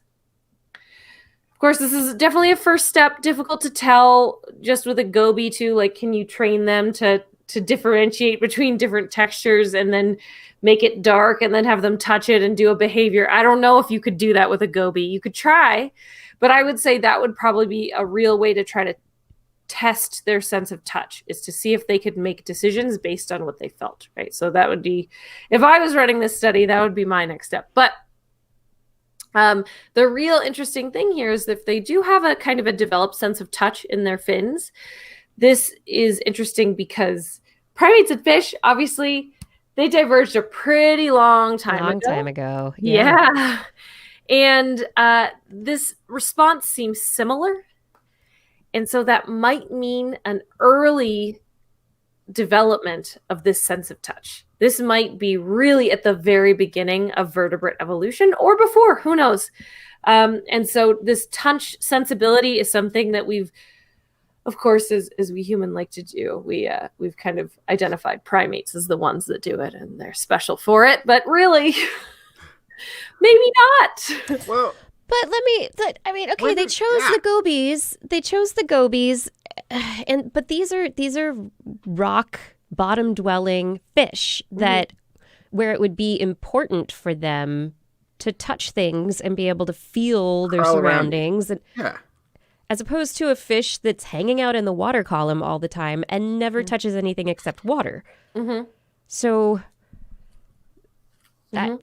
I'm skeptical of that conclusion. So this is where it gets difficult, and we need our time machine, because a tuna that's never going to touch the ground, they might have lost that ability over evolutionary time because they didn't need it.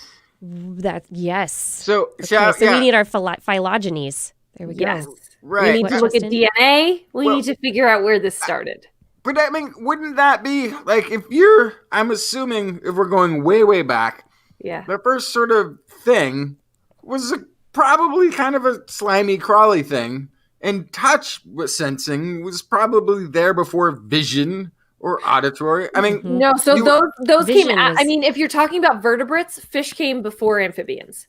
So if you're talking about no. I'm talking about before fish. Okay, you're talking way before fish. Okay, sure. Yeah, I'm talking about the first animal multicellular slime mold creature, whatever it was. Talking about worms or some stuff. Yeah, even worms, even trilobites, whatever they are that you're going back in. They were going to be crawly, touchy. They weren't swimmers. They weren't. Right. They might have been free floating thingies. You can sort of imagine something that small, but it seems like touch sensory to explore the outside world would have been like the first sense. Like it would have been there before you got to any of the other senses for the external world. Yeah. So I can see it being pre-fish. Absolutely. Sure. And I mean, it's one of the 5 senses. So like there is part of it to me that I'm like, well, it's kind of just part of being alive, is being able to feel your way around, right? Yeah. So it all kind of depends on how developed of a sense of touch you're talking about too. I mean, and just nerve endings at near this outer air, like pain sensor. Where's it coming from would be helpful. You know, is this a thing that could cause pain that I'm touching, or is this a good thing that I want to get closer to? You know, just something on that simple level. Is this a warmer area, colder? Whatever it is, I think touch has been. It doesn't seem surprising that fish could feel things. Like your appendages are going to be sensitive. What kind of sense? Yeah, that's really the question. And and that's the point of this. Really, is that we consider our touch, the primate sense of touch, to be so advanced and well, our fingertips are so finely attuned to things. They're magic machines, right? Well, they kind of are, though, compared to the rest of our bodies. Right, but within every creature, there's going to be, you know, I would assume the elephant's prehensiled trunk. But you're not listening at this. But what I'm saying is that we have this human-centric view, and we're like, oh, our fingers are so amazing, and so it's hard for us as humans, or it shouldn't be, but it has been hard for us to understand that other animals would have these amazing sensory abilities as well. So it's like, ooh, fish have a sense of touch like people. Who knew? So. Yeah. Well, quit mocking Blair for saying bringing the story. I mean, it's a good story. They needed to do this study. My goodness. Okay. Well, moving on to touchy fish. I hope they touch each other. Just so violent mongooses. What? So mongooses are female-led. So they're a matriarchal society.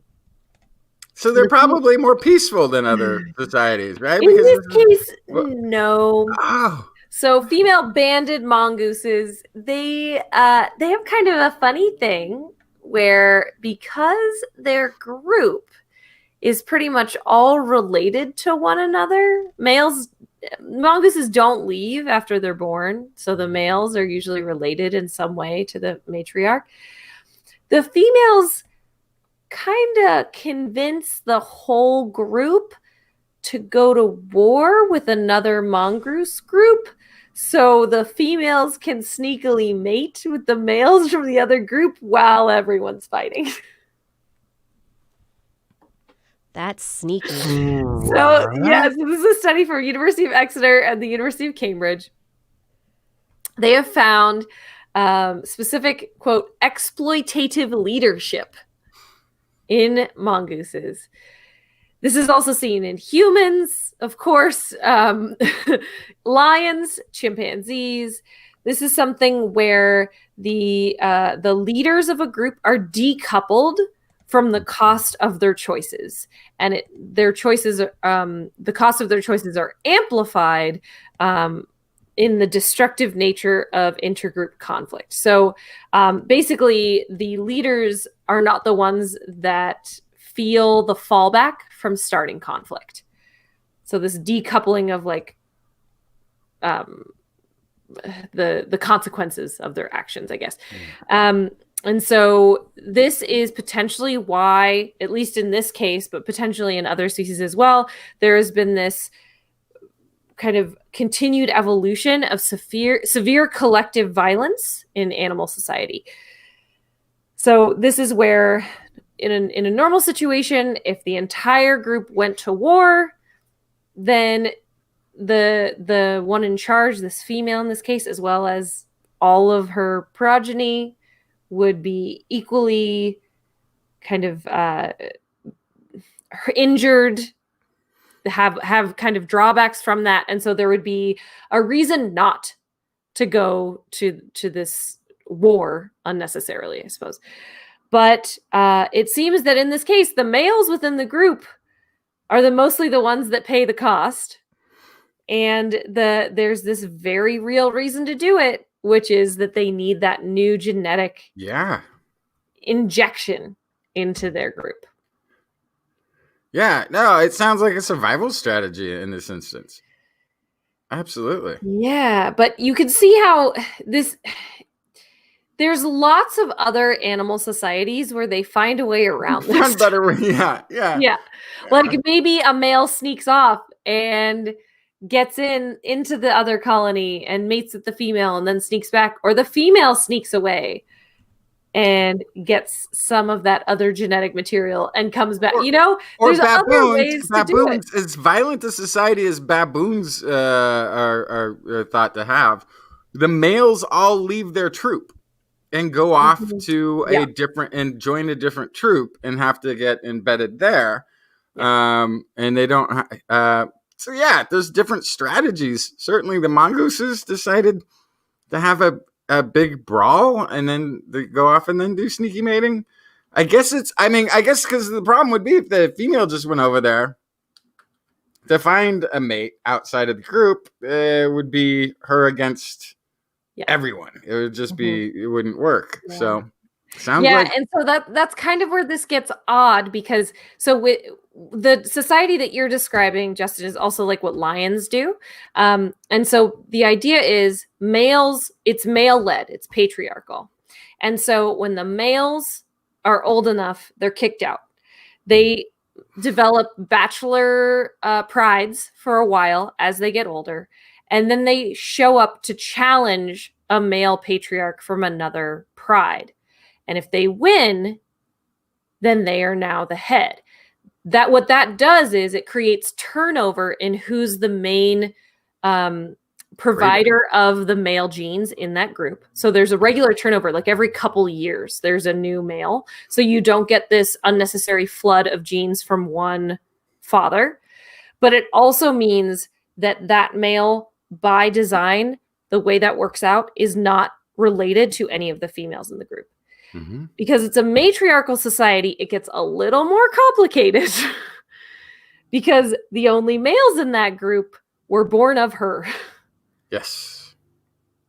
So, Kiki, you're muted. Sorry. But yeah. So it complicates things a little more. And the way that the society has figured it out is to start fights with other groups.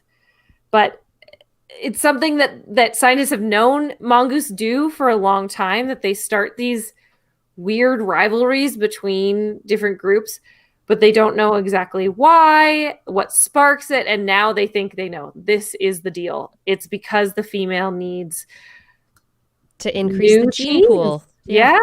Yep. That is, by the way, for the listening audience, they have a very frightening looking photo up on right now, which is about 11 versus 11 mongooses all squaring off and like baring teeth and getting ready to brawl. It's very frightening looking. It's like two mongoose football teams. Yeah. Okay, yeah. Or rugby teams, maybe. Yeah, they look, and they're all giving their fierce mongoose look at the other side. Oh, that looks scary. Yes, and I had forgotten the collective noun for mongoose, so I wanted to look it up just so Mongoose? I know. And now you all will know. No, it's mongooses, but the collective noun, like a pride of lions. It's a pack, a gang, or a mob. Which I makes like mob sense. of mongooses. Yeah, it makes sense based on what we just talked about. Yeah, it totally does. That's fascinating, but it's like, hey, girls, go fight. I need to take care of something. Yeah. Yep. Girls, or, hey, all my sons. Yeah. Mommy needs you to do something for her. Mommy needs you to go take care of something. Yeah. I heard them call you names over there. Go tell them. Such a bad. Yeah. Yeah. Anyway. Oh dear. Oh dear. This is This Week in Science, and if you are just tuning in, we have a few more stories to go, and calendars are here. Head to TWIS.org to get ready for 2021 with a TWIS Blair's Animal Corner calendar. A link for orders is on our website.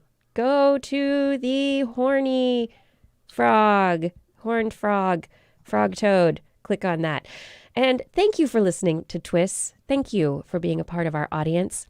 And if you are able, please help continue. Please help us continue to do what we do by bringing our show to you and to others every week. With your help, we can continue to do it week after week after week. Click the Patreon link at twist.org, choose your level of support, and know that you are helping to bring science and sanity to more people in the world. We really can't do it without you. Thank you for your support. All right, Justin, I think it's your turn. You got some stories? Yeah. So this is. I've got one more story for the end of the show. This is a lot of people have been wondering about, talking about, pondering, being amazed by the fact that the next former president was so popular against people who identified themselves as very Christian or nationalistic Christians, as they're going to be defined here, despite the fact that he seemed to have zero of the qualities considered virtuous or good by Christianity. 7 for 7 in deadly sins on a daily basis. 10 Commandments is basically like a bucket list of things to break. So what gives? What was the connection here? Why does this make any sense whatsoever? Research by LSU sociologists indicates it wasn't Christian nationalism that drove churchgoers to vote for Trump in 2016.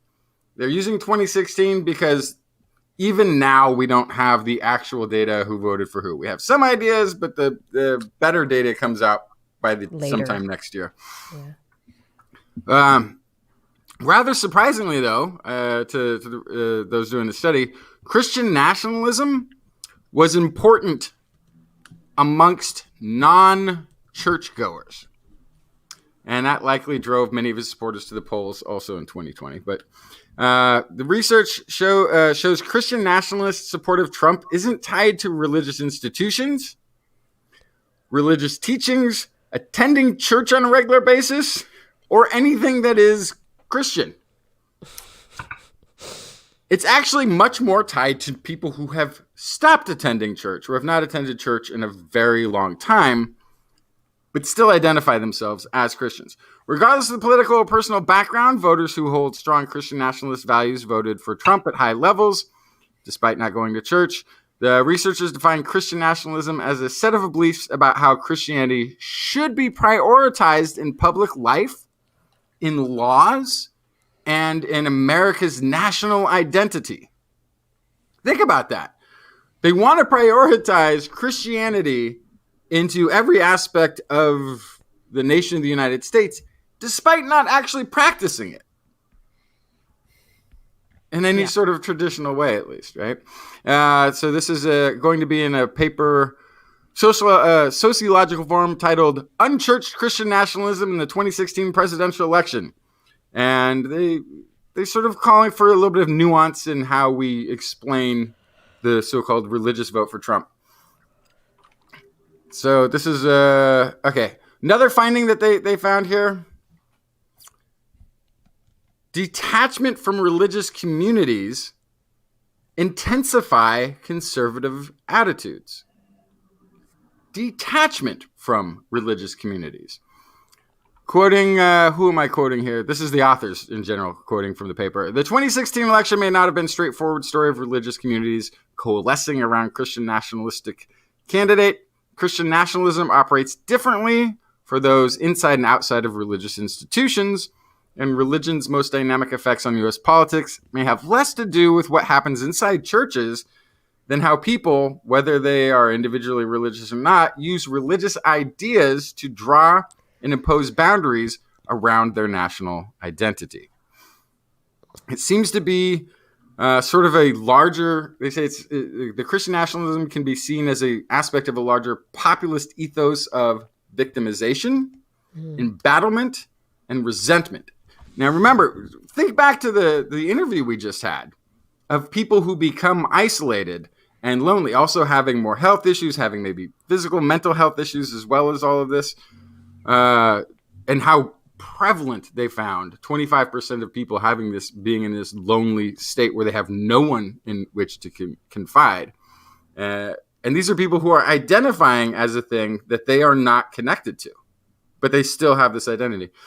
Trump received significant support from alienated Americans who appear to be disengaged from religious congregations and other social institutions. Second, how Christian nationalist rhetoric can indicate nostalgia. So nostalgia for the age that never existed, make it great again. Right. You know, back when. Identifying with maybe the childhood vision of what Christianity was in this case. Or it can be used as a veil for increasingly unpopular opinions, racial bias, anti-LGBTQ views, that sort of thing. Referencing previous research, the authors write that many Americans now feel they are victimized for expressing traditional values concerning marriage, sexuality, and gender identity. Again, outside of any institutionalized belief system in this. They point out that religious communities can have a stress buffering effect. So people feel less desperate for an authoritarian figure like Trump. So this is like going into being part of a community, having those social interactions, maybe getting the hugs at the church. Has a sort of stress buffering effect where you don't feel like everything is under assault. If you're watching certain networks that tell you everything is under assault. If you're in a community that's having a perfectly fine time living out the ideals of that religion. It also suggests that the disconnect isn't really there. If Trump talks religious without acting like a religious person, to people who consider themselves religious without themselves participating in religion or acting religious themselves. Really fascinating in contrast to what we were just talking about. Yeah. I think you're onto something there. The connection and the being connected to something that is palpable as community is something greater than you. And you have somebody who's a pastor at the church. You have your community that buffers your connection with God, with the Holy Trinity, however you define it, and that connection is strengthened by your community. And so you don't need an authoritarian to come in and be that higher figure to tell you what to do. And you've also, yes, your identity is tied into your beliefs and your community and what you're a part of. But when your identity is also, you've had to bolster it because you've become separated and maybe independent from that community. You've had to, put up a brick wall and define things very strictly. And so your identity maybe becomes a bit firmer, and the rhetoric that comes out politically then speaks to that identity. The fear, the feeling that you're being attacked or whatever it may be, and speaks to that identity, and then makes you feel like you're a part of something greater. So there's that becomes the community. That becomes a community. It's a need, maybe that need for belonging, need for connection. Very deep psychological roots in all of this, for sure. That's where those conspiracy theory Facebook groups come in and all that kind of stuff. Anything else can take its place because you're already doing mystical wish thinking on some level, and you never developed it You developed largely outside of a structured mythical magical thinking. I know there's not enough pews in the United States for everybody who calls themselves a Christian to go to on any given Sunday. There's just not that many churches. Meaning most people aren't doing this. But as a hardcore atheist, I now suddenly want the church to start reaching out to the community and grabbing some of these people and bringing them in, because obviously they need that stress buffering. You need to bring these people back in because they went out there on their own. They're not doing good things. They're not making good choices. There's people who need it, I guess.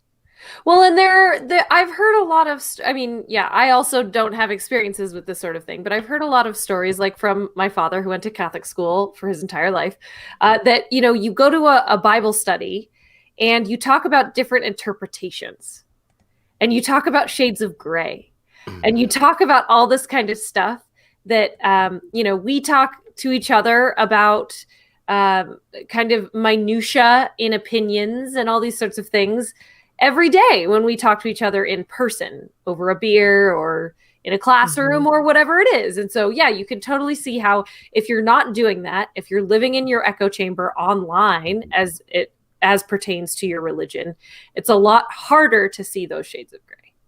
Then I think when you're talking about Christian nationalists, I don't actually think, I think they have a Jesus is good and the Bible is against everything I'm against.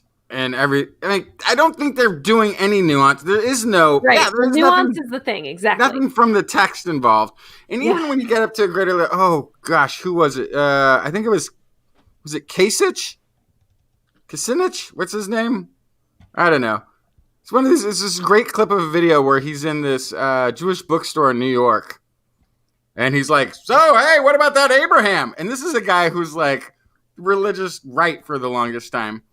And they're like, yes, we've read variations of interpretations of the handwriting, of the double meaning, of the triple interpretations through the different languages.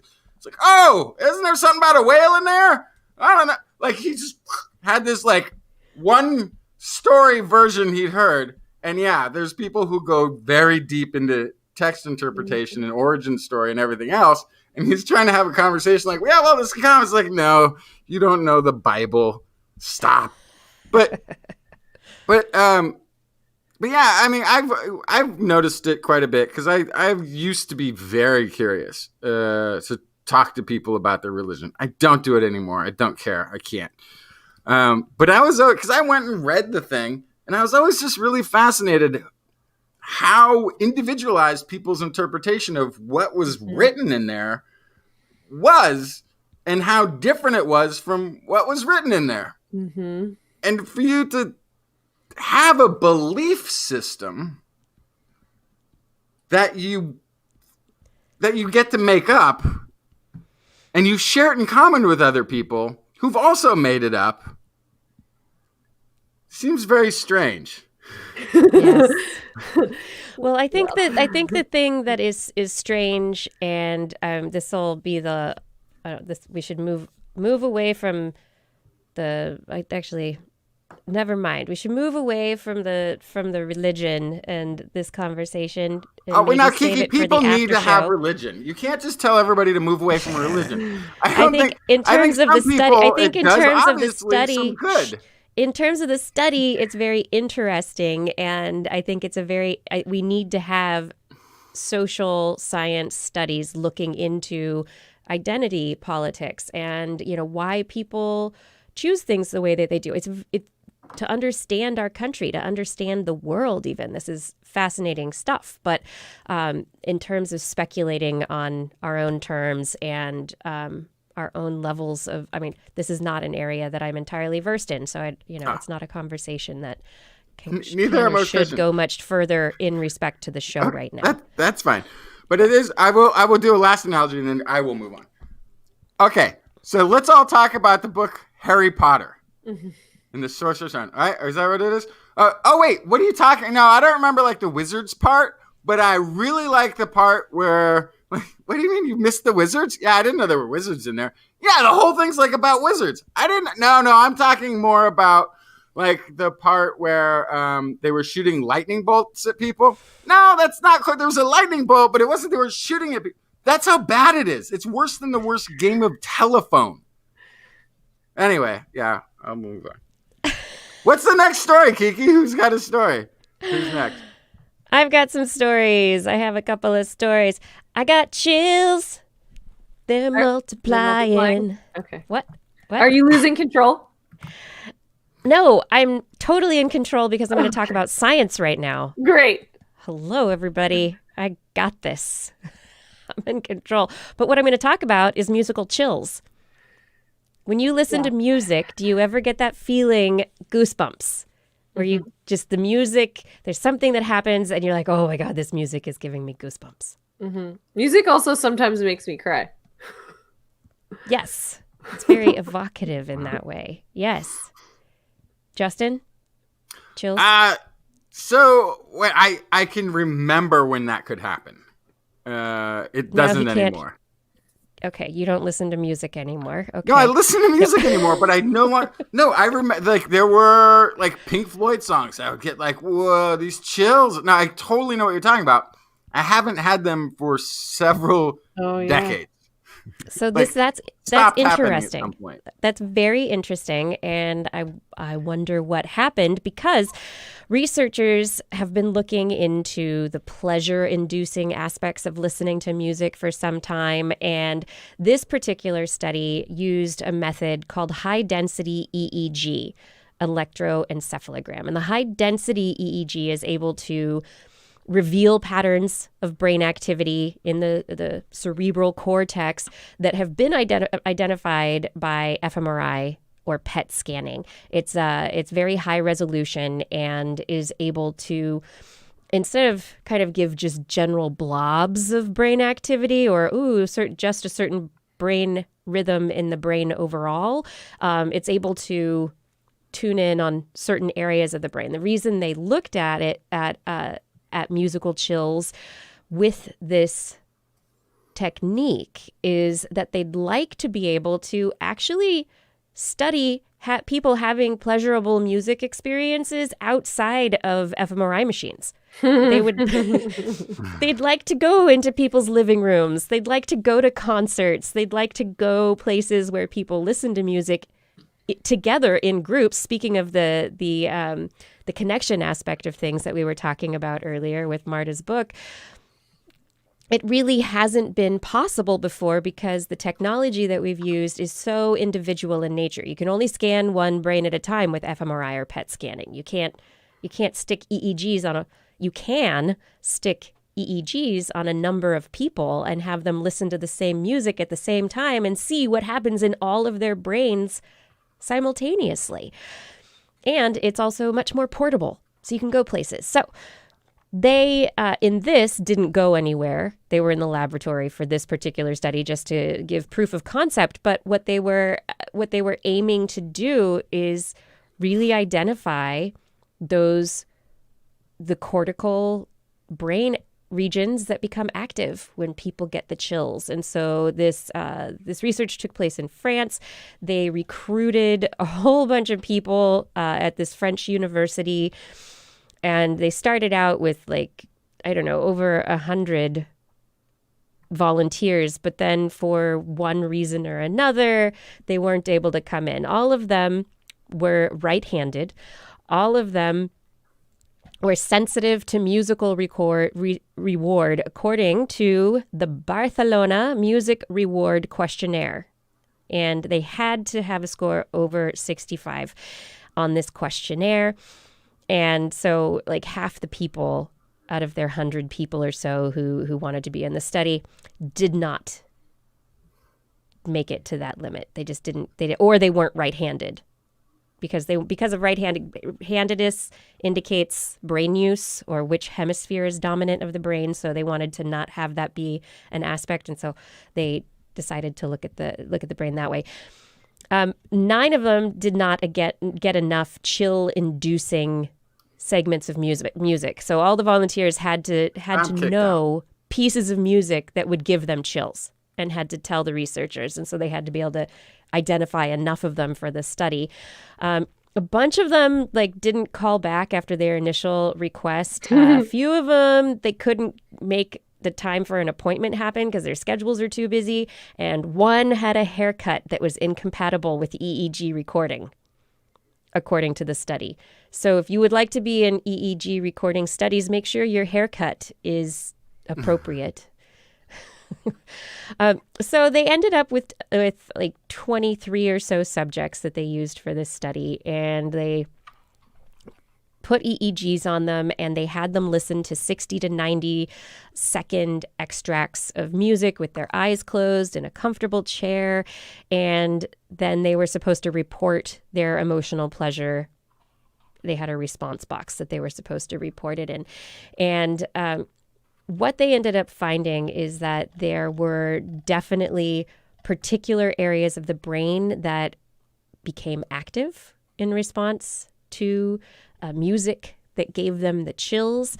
There are two specific patterns for chills. There's a decreased theta activity in the right central region of the cortex, which could reflect supplementary motor area activation during the chills, and it might be related to rhythmic anticipation processing, according to the researchers. There's also a decreased theta activity in the right temporal region, which they think might be related to musical appreciation, and it might reflect the right superior temporal gyrus getting active. But they did not find prefrontal asymmetry reflecting emotional pleasure, but there were other brain waves that responded to increased emotional awareness. But all that said, there are very specific brain waves that are related to first anticipation of pleasure in the music. Like maybe you know the music, or you can sense the pacing of the music or the chords that are being used. There's some anticipatory aspect of the chills, and then there is the actual dopamine release and enjoyment of the music itself. I feel like they should have swapped them all, right? Like give the music that one person thought was great to somebody else.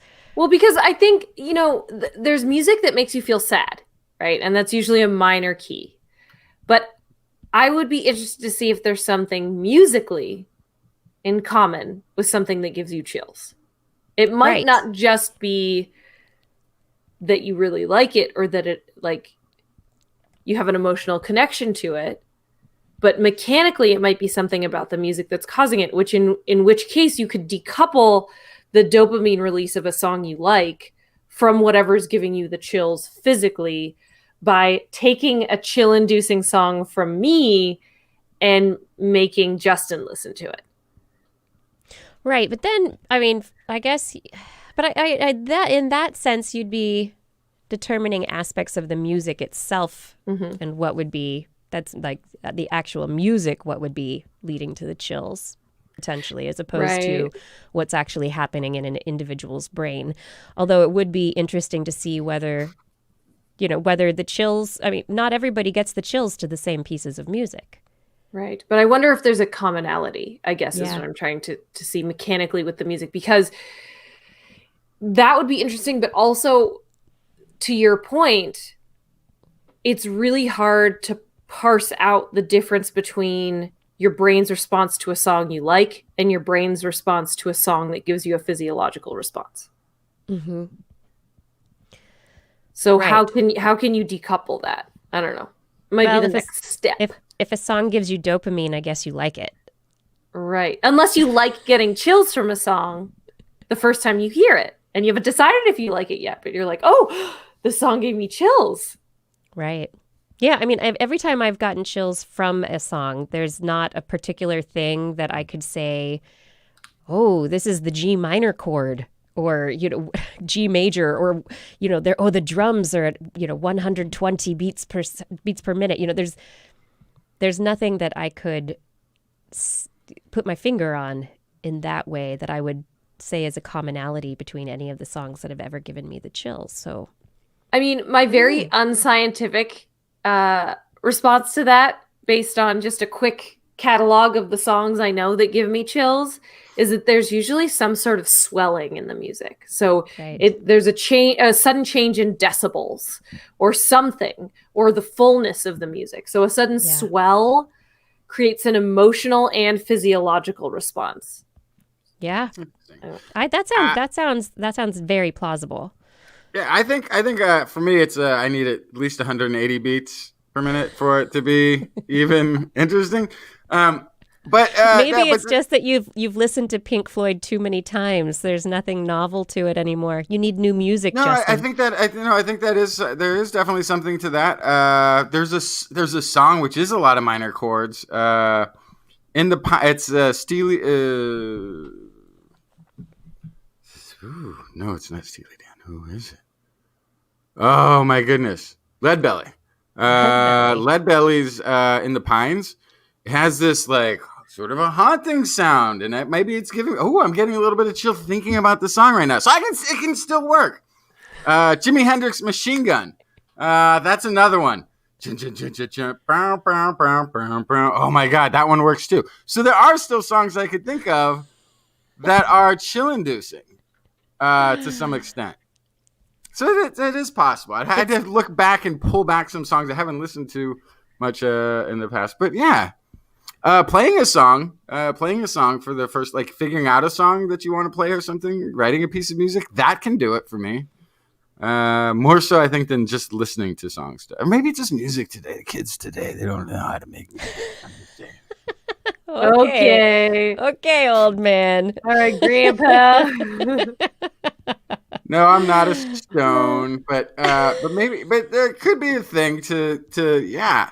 It could be that I need to listen to more old blues records and some more of the old 60s music, like the music that I listened to as a child. Maybe the music that still can maybe do it'll that. Bring it back. Yeah. Maybe it's the music that you've been listening to.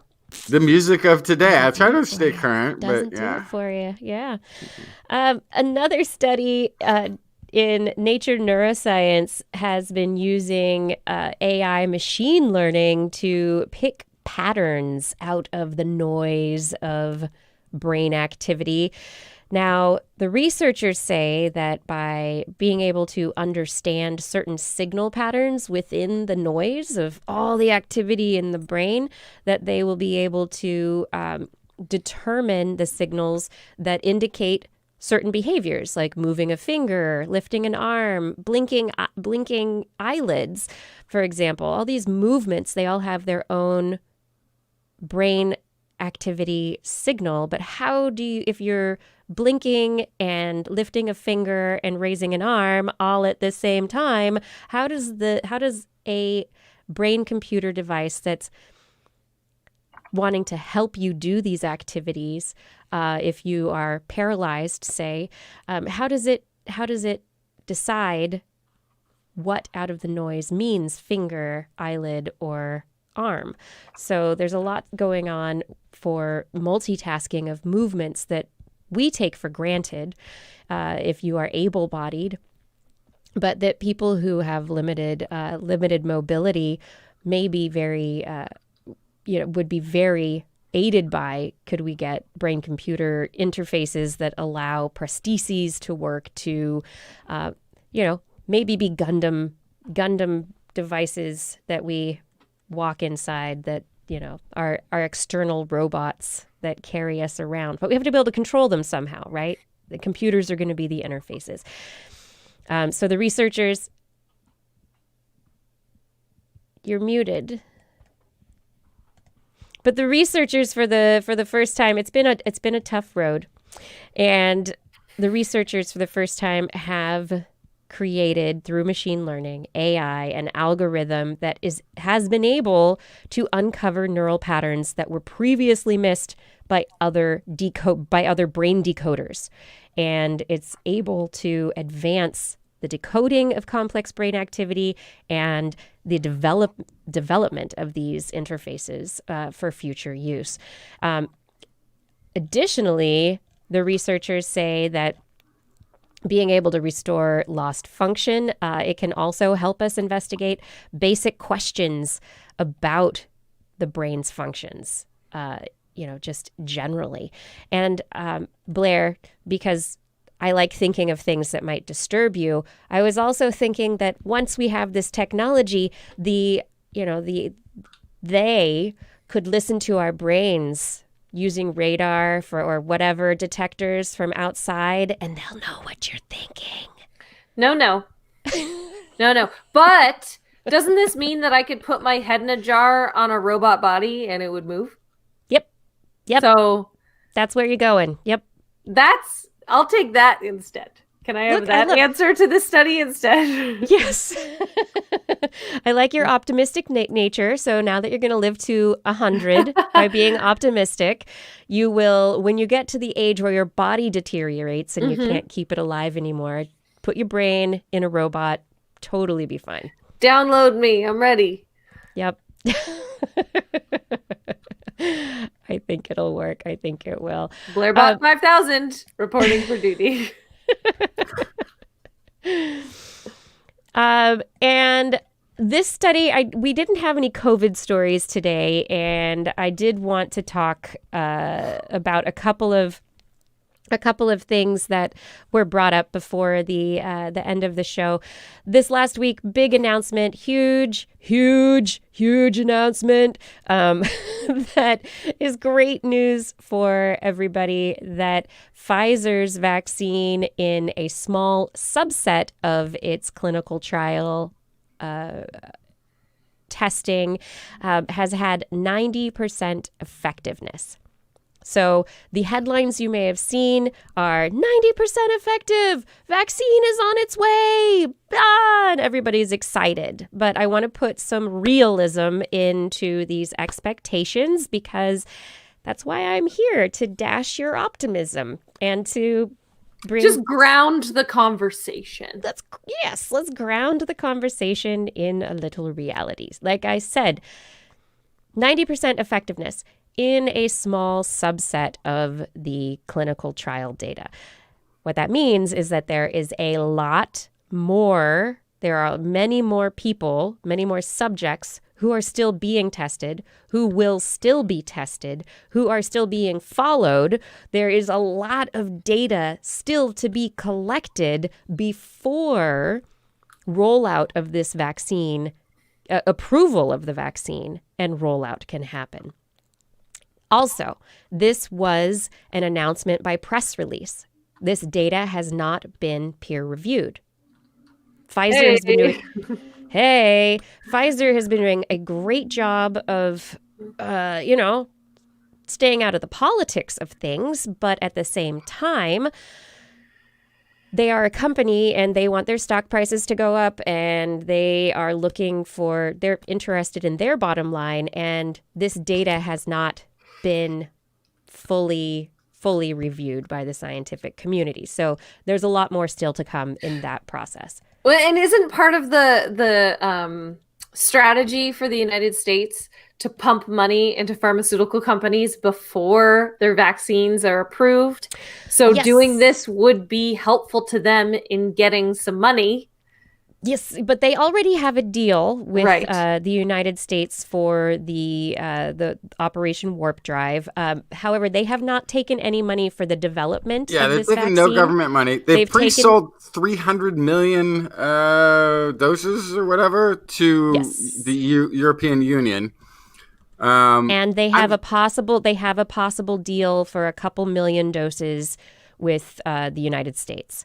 So how do you have... It's good news. I'm happy about it. I just also, I just kind of wanted to throw that out there that they have a lot to gain by just going hey, it's going really good, you guys. Yep. That's what I was. It's science by press release. Yeah. Yeah, totally. Yes. The other, there are a few other facets to this to consider. It is very highly efficient, 90%. That's great. So this is really good news. And people within the vaccine science community are very excited about this, because not only is it a highly effective, that it's giving antibody protection. This is also an mRNA vaccine. It's one of the new players on the field. It's not one of the tried and true vaccine standards that we've had in the past. So that in itself is exciting. It means the target that of the spike protein that basically all the vaccines are aiming at is the right target. And that gives a lot of hope. It is right now. Yeah. Unfortunately, until the mink mutations get out, right? Exactly. Unfortunately, the Denmark, where I just was, but am not now, the mink industry, mink apparently can catch COVID from humans. Yes. Which they did. And then apparently minks can give COVID to humans, which they did. And apparently there was a mutation that happened while it was in the mink that changed the spike protein in such a way as this vaccine may not be effective on it. Maybe. They don't know that for We sure. don't know that yet, but the fact that there was a mutation, that it was on the that it's spike been protein crossing, that they're this killing all was the minks. designed for Yep. means it might need one of the different vaccines, perhaps. There's something Yeah. that's not attacking that specific spike protein. Yeah, But- it's a don't know, but For scary. now. It's why they're killing all the minks, to reduce that possibility. Anyway, so exciting. mRNA vaccine may work. Other problem with it, though, is it's a 2-dose vaccine, which means that even once it does roll out, they have to produce twice the amount of vaccine of a single-dose vaccine. So not only do they have to double produce the vaccine, they have to get, 2 million doses is only going to vaccinate 1 million people. Of those 1 million people, will all of them get both shots? Will all of them come back at the 3-week time frame to get the booster shot? Will the efficacy work? I mean, how much will it affect things if people aren't getting fully vaccinated with this? And then- Carol Ann in the chat room also mentioned this is the thing temperature. The temperature, they have to be minus 70 degrees Celsius. Minus 80 degrees Celsius. Oh, 80. Which is minus 79 degrees. You can keep the vaccine cold with dry ice for a short period of time, but that still doesn't make it really easy to distribute to places that don't have freezers or dry ice, super cold freezers, sub-zero freezers, and who don't have dry ice capabilities. What about Africa? I mean, New York City, you can probably get it from a delivery point to multiple pharmacies, multiple doctors in one day, but how's that going to work in rural North Dakota? Mm-hmm. The logistics are going to be very challenging. Well, you actually wouldn't send it to you wouldn't send it to North Dakota or perhaps even South Dakota, because they're sending all their COVID patients out of state because they have North Dakota has that was a super spreader state that was like, we're not going to wear masks, we're going to hold these big events, we don't care. Only has 20 intensive care unit beds in the whole state. Yeah. And so all of their patients are going out of state. So why do we have 2 Dakotas? Good question. Why do we have any? Better question. Yep. So this vaccine, 150,000 people can't have 2 senators. I'm sorry. Vaccine, it's not right.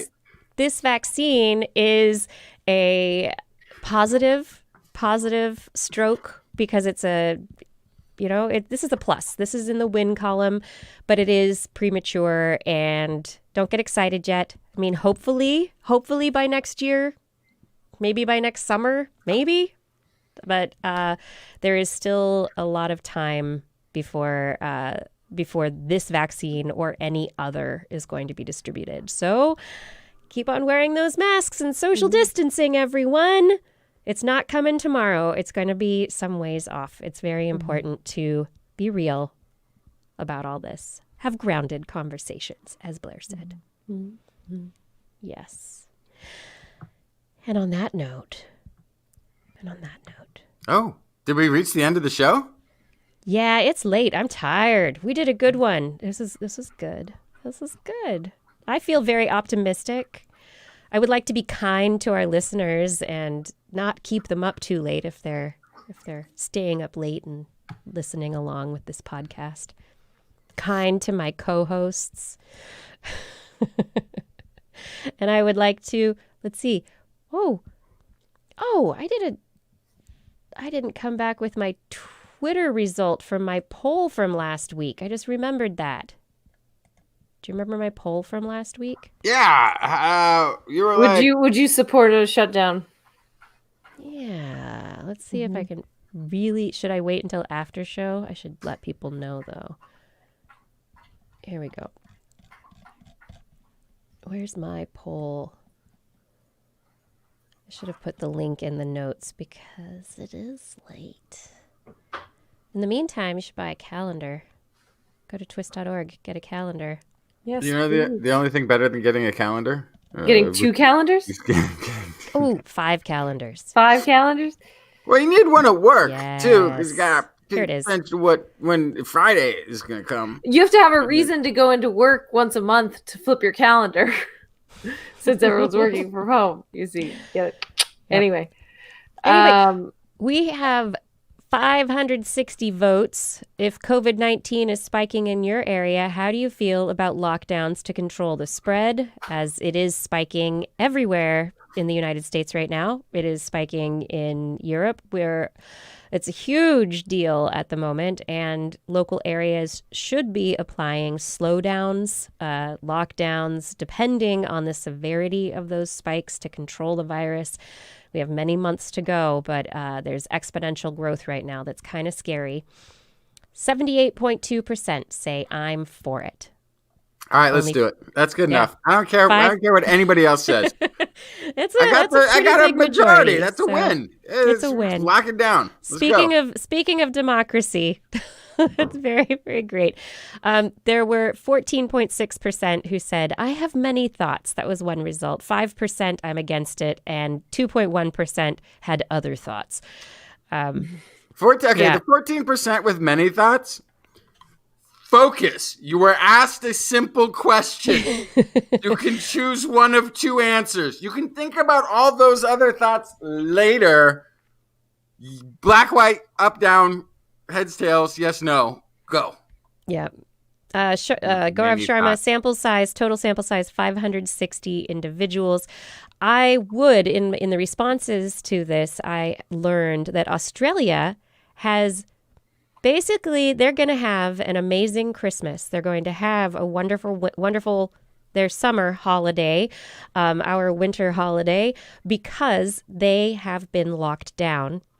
They took it seriously, and they're in Victoria, there are 0 cases. They are experiencing the ability of being able to go back out in it and live life normally because they did what it took. And literally, stop! I don't want to hear it. Literally, they did what it took. Literally, all you need to do is stay at home until the milk in your refrigerator is expired, and then we could all go outside again. That's how long it would take. Go to the store, buy milk, put it in the fridge, start the countdown. As soon as it's bad, the world is safe. And we can restart society as it was before. That's all this would take.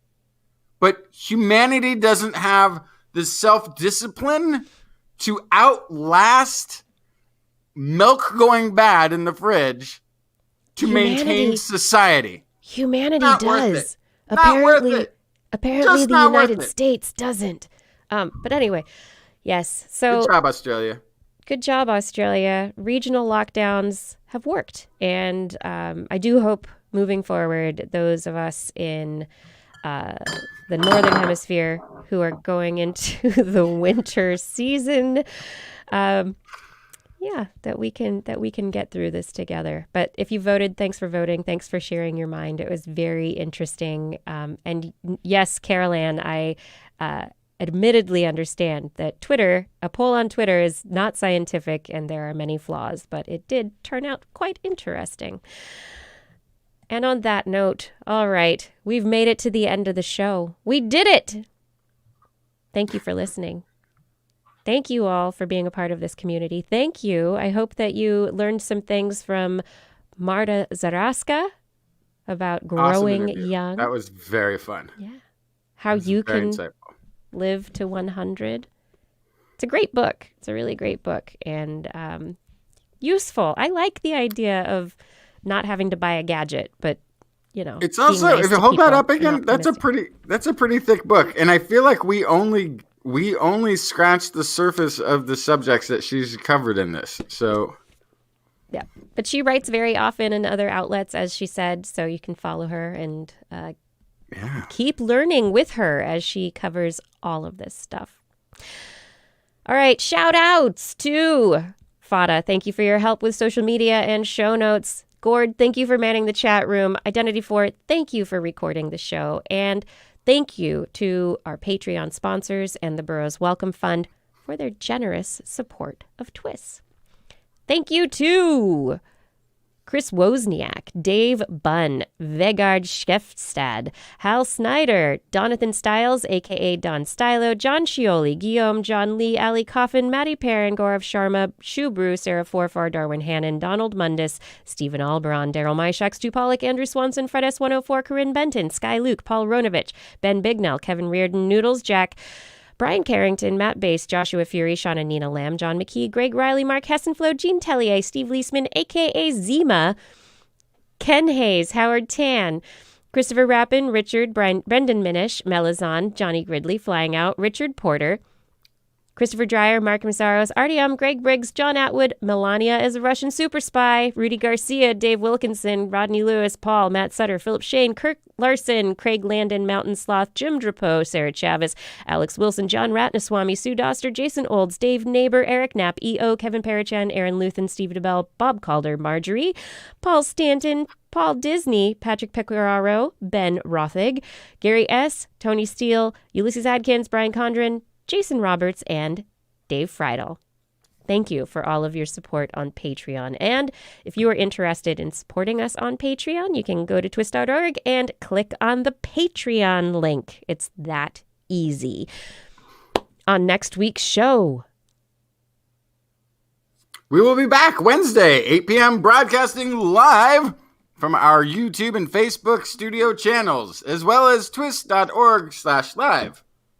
Hey, do you want to listen to us as a podcast? Just search for This Week in Science wherever podcasts are found. Then you can listen to us on 2 times or 4 times or 17 times. Talk like chipmunks. If you enjoyed the show, get your friends to subscribe as well.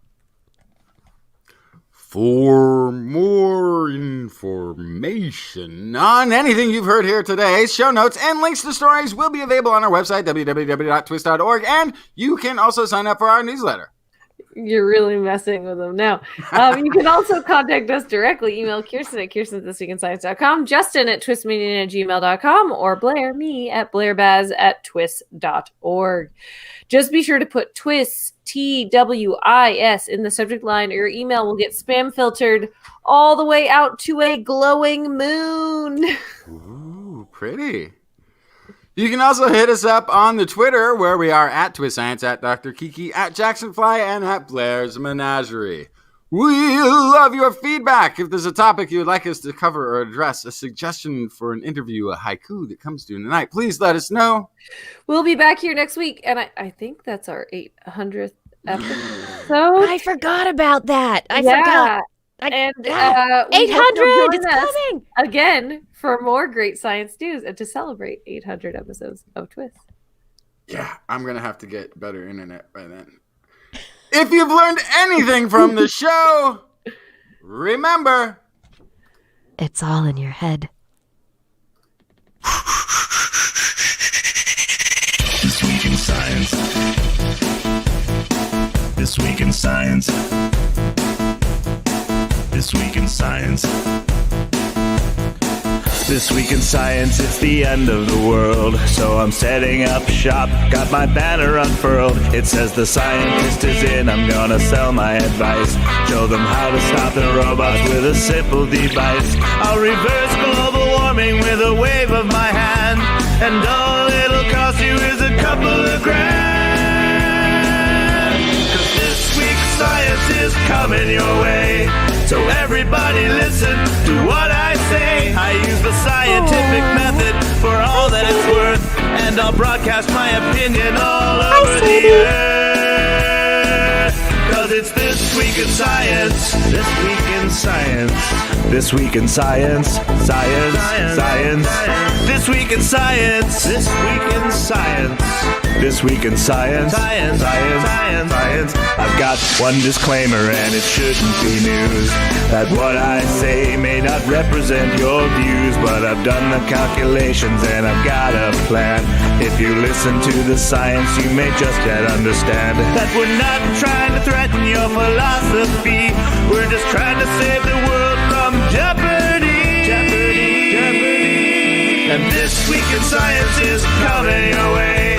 So everybody listen to everything we say. And if you use our method instead of rolling a die, we may rid the world of toxoplasma gondii. Cause it's This Week in Science. This Week in Science. This Week in Science. Science. Science. This Week in Science. This Week in Science. This Week in Science. Science. Science.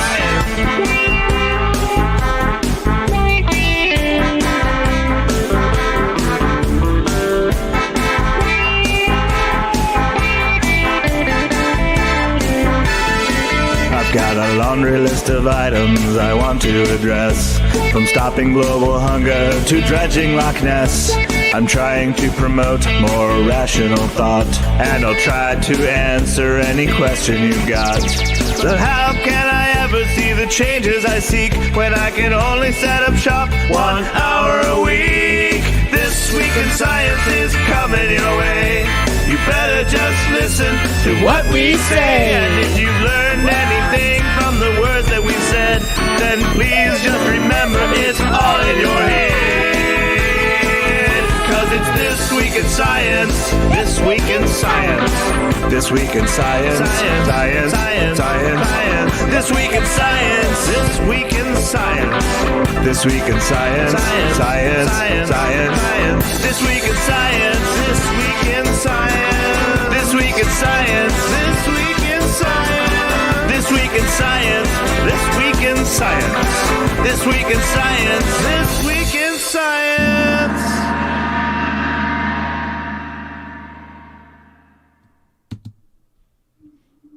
We have reached the end of the show. It is now after the show. Oh, I hit the wrong space key. Bum bum bum bum bum bum bum. Sadie. Mm-hmm.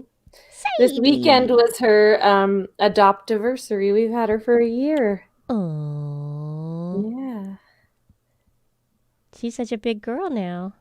Yeah. She's not that little puppy anymore. She's but almost oh my 30 gosh. pounds. Really? Wow. Yeah. Oh my god, she's so cute. She's sleepy. Still late for her on Wednesday nights. Mm-hmm. She was Doesn't she know what's up yet? I mean, every Wednesday, every week.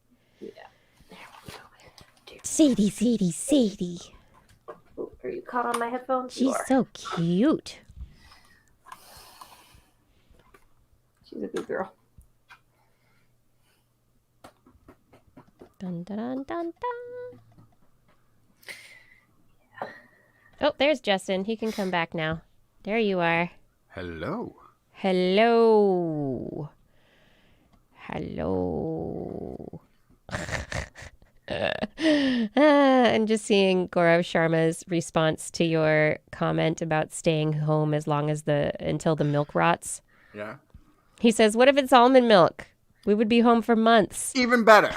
Even better. Home for months. Ah. That's funny. Yeah. Puppy break, dance break. How is everybody? Not bad. Not Excited we'll have some scientists in charge of COVID pretty soon. I know. 13 of them already have been identified. It's good. Yes. Yeah, I was explaining this to somebody recently that I'm optimistic. they were like, well, how well is Biden going to rule? Because, you know, he's like an old guy who seems kind of out of touch, blah, blah, blah, blah, blah. I'm like, it doesn't matter. A Democratic president doesn't matter how they are. What matters is they're going to put in place people who are experts in the things that they're in charge of, and not lobbyists who are looking to destroy those institutions. They're going to put in people who want to bolster those institutions, and they're experts in them, and so they will manage them well. And then the president, Democratic presidents are really lazy in this way, which is fantastic. They go, I don't know anything about that Department of Energy. Let's put a physicist in charge of it. What is this? EPA? Well, let's put some climate scientists and ecological scientists. Put some scientists in charge of it. What's this? Human housing? What is it? Human housing, urban development? I don't know anything about that. Let's put somebody who knows a lot about that in charge of that institution, and therefore everything runs better. What's this, education? Maybe we should have somebody who's ever had anything to do with education before. Or somebody who hasn't lobbied against public education. Yeah. Maybe that would be an improvement. Yeah.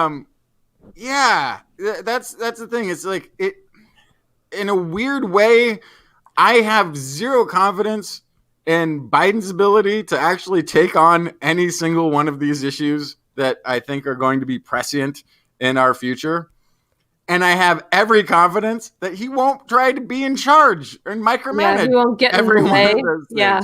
It will be the fact that you'll have somebody who will have a selection process for those people to be in charge that you can rely on in a way that doesn't give you chills that they're in charge of.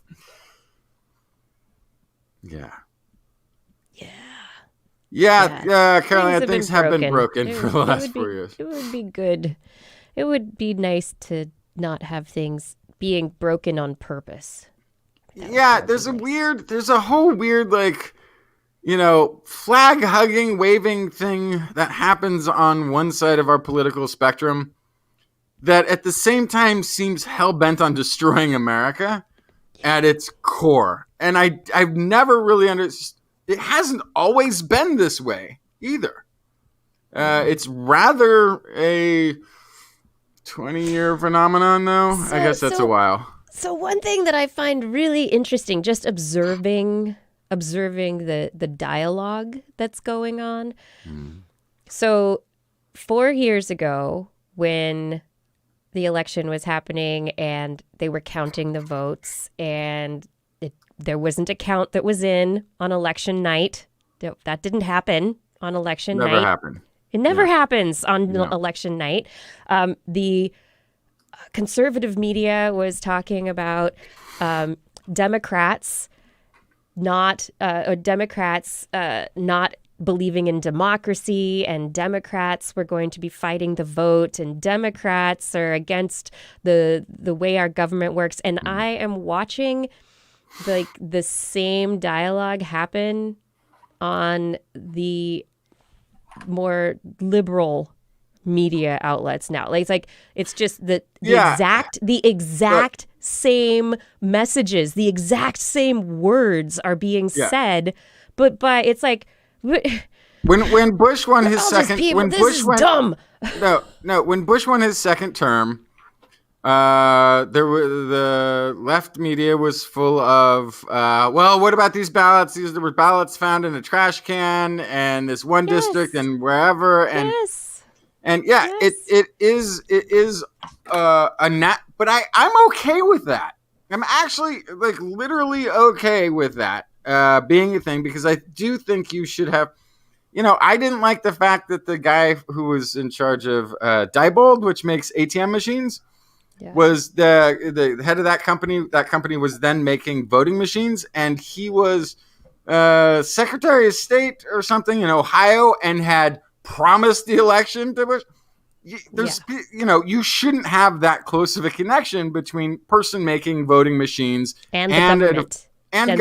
Somebody in charge of election and somebody there should be bigger separation there, because all these things do call these things into question. But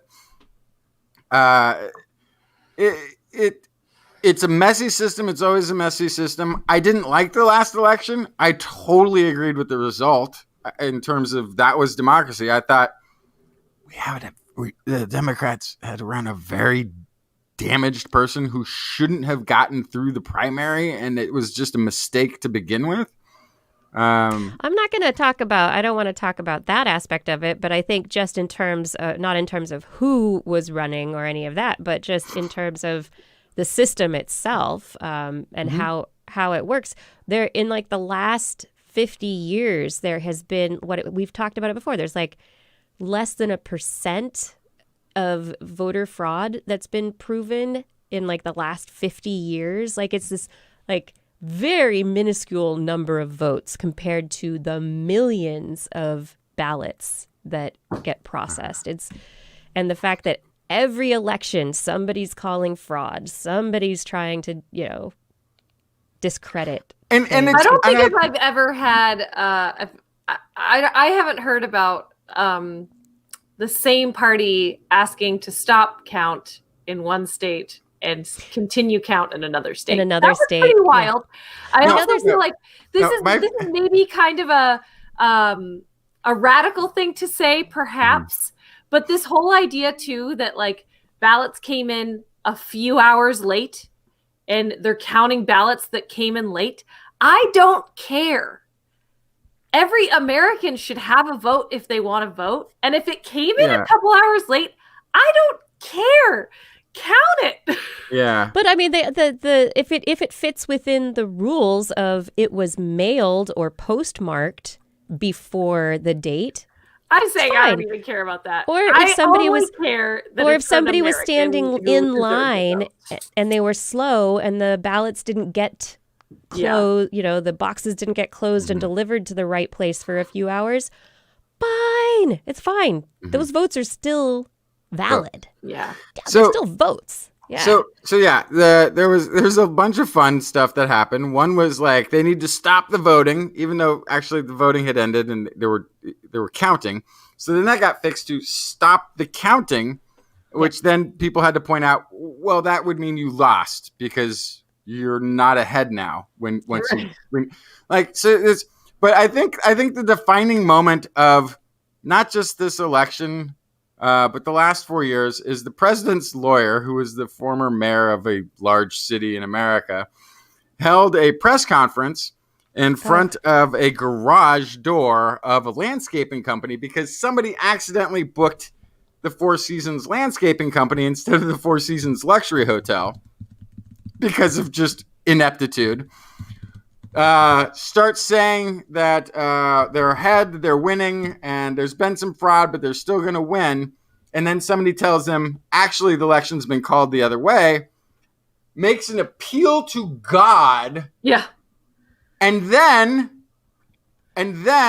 introduces a convicted sex offender from New Jersey who then lies and identifies themselves as a Pennsylvanian who was a poll watcher, and saw all sorts of, and wasn't allowed, which was a total lie.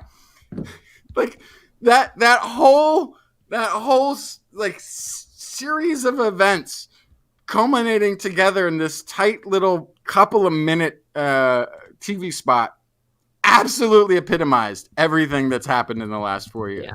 Less than eloquent, for sure. Less than eloquent. Like it starts with a mistake. We're in the wrong location. We're having to scramble. Here's what's going on. Actually, there's a fact that counters that. Appeal to God as my witness. We will prevail. And now let me introduce a sex offender from a different state who's about to lie and say he's from this state and was watching the polls. And it was just so amazing. It's been a wild ride the last 7 days. It definitely has. But again, this is normal. I mean, I do agree with the fact that, well, normal would be you would start the transition regardless of if you were going to fight the election or not. That transition process usually went on siloed away from all the political activity. That's not taking place. That's new. That's weird. But yeah, Hillary was still like wanting to recount Michigan or something like late into December.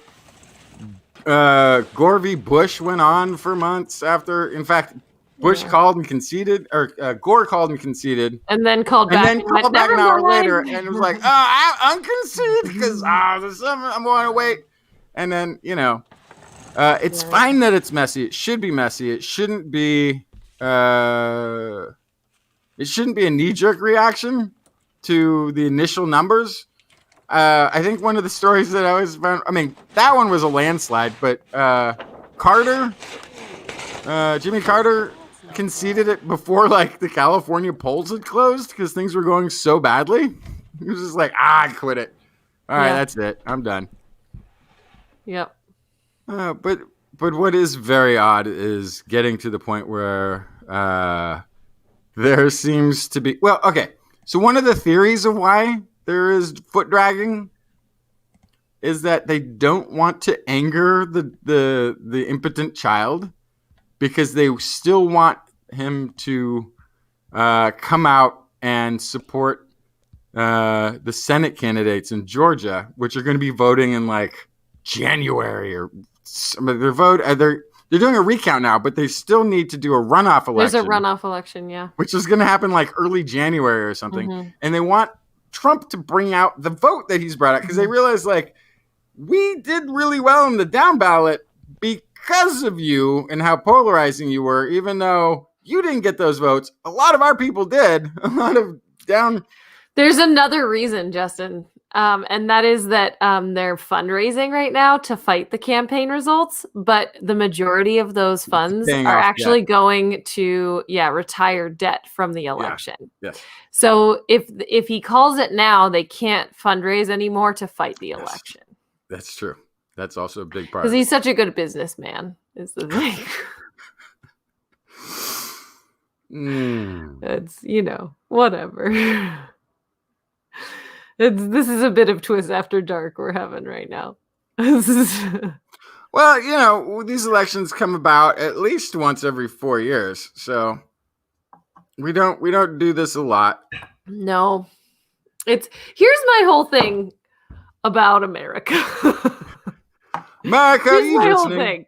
Blair's going to talk right hey, now. America. Listen up, America. I alluded to this last week. I think we're not that old as a country. And in fact, we have a really good tradition of adapting as a country through the 1800s, fundamentally changing our identity as a nation and how we govern.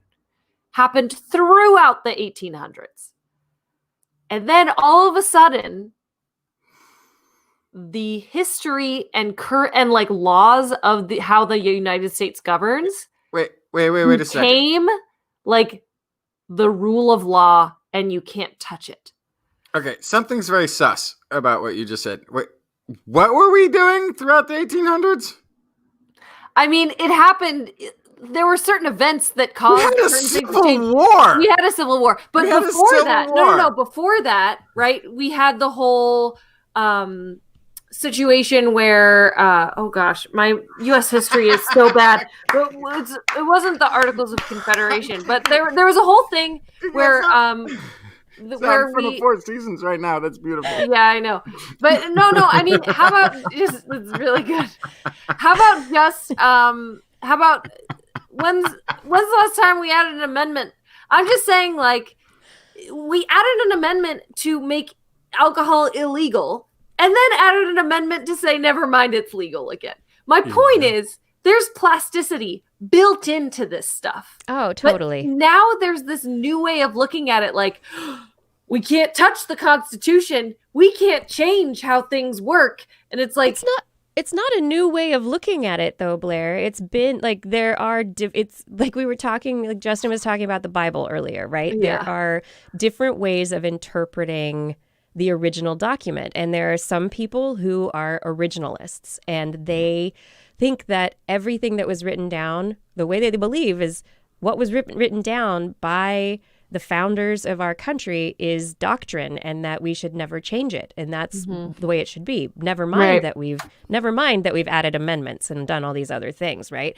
Never mind that we have a Supreme Court who is making judgments based on modern context, and but the issue now is like some of those Supreme Court justices are originalists and are interpreting the Constitution based on an originalist perspective. But that's not the only way. So there are a variety of ways of interpreting and allowing or not allowing a change with the times. And there are some people who think that the founding fathers thought we should change with the times, that they added that flexibility into the Constitution and the way it works. There are others who don't. And that's where we're having a major schism right now. It's just kind of like, if you want to follow the Constitution by rote, then you have to live like they did in the 1700s. Like, I am you know not what going I to mean? do that. It's I'm sorry. just- Nope. This is my point, is Yeah. the reality you're living in is not the one that wrote that document. And there has to be a moment where you acknowledge that the world is it's exactly what we were talking about, right? You read a piece of literature from 100 years ago, you have to acknowledge that some things in that are outdated, inappropriate, and don't apply to the current world. Yeah, on the other hand, I think a lot of the things that are written in that document outlived and outpurposed the people that wrote it. Yeah. I Totally. mean, you're talking about a document that said all men are created equal in a time when people did not think all men were created equal. Men, when women were still not allowed to hold property, not allowed to vote, when I was thinking more along the when lines black of slavery, people were but yeah, slaves. absolutely.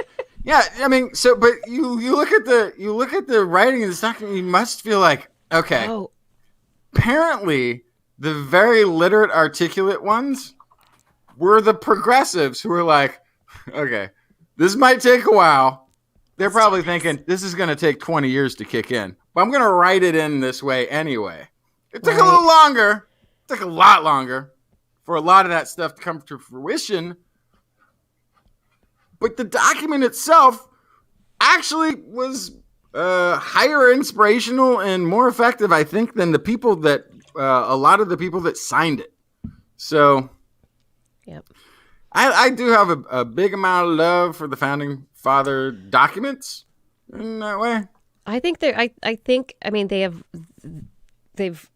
created a great country, right? There has been a great country. We have a flawed history, but that doesn't mean that there aren't great things about the country, and it doesn't mean that we can't do even better. I think the documents are still good, and I think that's my point, is we should be striving to better ourselves as a country constantly instead of looking backwards and trying to get back where we came from.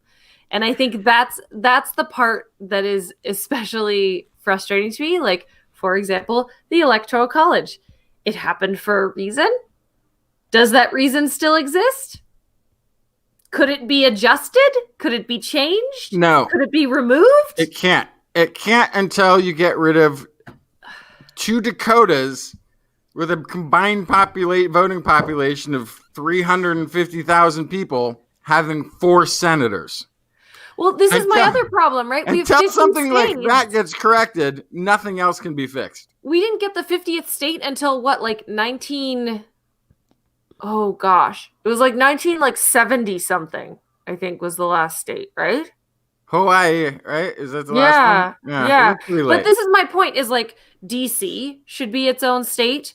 Puerto Rico, Guam, Puerto Rico. Like, but there's something there about like, oh, we don't want to change the tradition of 50 states. It's like, well, actually, that tradition's pretty young. Yeah, I mean, so is In God We Trust on the money. That that was there in the 50s to fight communism for some reason. Like, yeah, it's like all sorts of that's part of it too, right? Is the conflating of like, this is tradition. It's like, well, actually, it's not really. Well, this is also sort of what came up in the Supreme Court debates over the Affordable Care Act.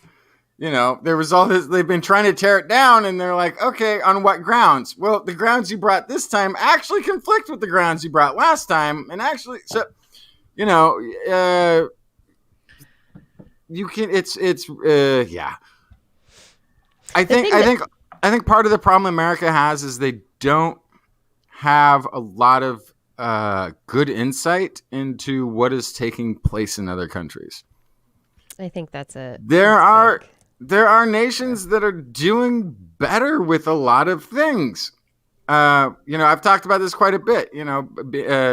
Traveling around Denmark, I didn't see homelessness. Didn't see it. It doesn't exist. You will be housed in Denmark. With that brings all sorts of things that, make it easier for somebody to restart life or deal with their mental illness or whatever it is. You don't see people living with all of their possessions under a tent on the side of the highway. It is commonplace in America. It's normal in America. And if you're in a part of America that doesn't have it, that's because those people left your area. Probably your police put them on a bus and gave them a bus ticket to some big city somewhere where there were social services, or they sought it out on their own just because you didn't provide it. Doesn't matter. Throughout America, we don't care for the least amongst us. By the way, that's a principle in the Christian Bible, caring for the least amongst us. It's also a progressive ideal, but it's not a conservative one. Why is that? Because if you are needy, that means that you're not working hard enough. Work harder. Work harder, people. I'm trying. Work harder. Oh my God. Yeah, I mean, the thing that really gets my goat, as long as we're continuing on this, is when Congress is actively working against something that the majority of Americans are for. So you can do polls and you can figure out, for example, I think it's like 70% of the United States is fine with Roe v. Wade. Keep it. Mm-hmm. Yep. But in Congress, it's like 50-50 neck and neck. That should not be. You are supposed to represent the will of the people. That's because of the Senate. Because yes, it is Senate, because of the Senate. Listen, it's worse than 50-50 of states can get power this way, even though the population doesn't think this way. Senate is the most ridiculous anti-democratic system of rule that we have as part of the founding thought. That's where they screwed up. It was some concession they made because some rural states are afraid of not having enough. They shouldn't have had enough decision making. Yeah, especially after they should have gotten rid of it after the Civil War. All After problems the go Civil back War, to too many Dakotas. they should have been. You know what? The states' rights things is bogus.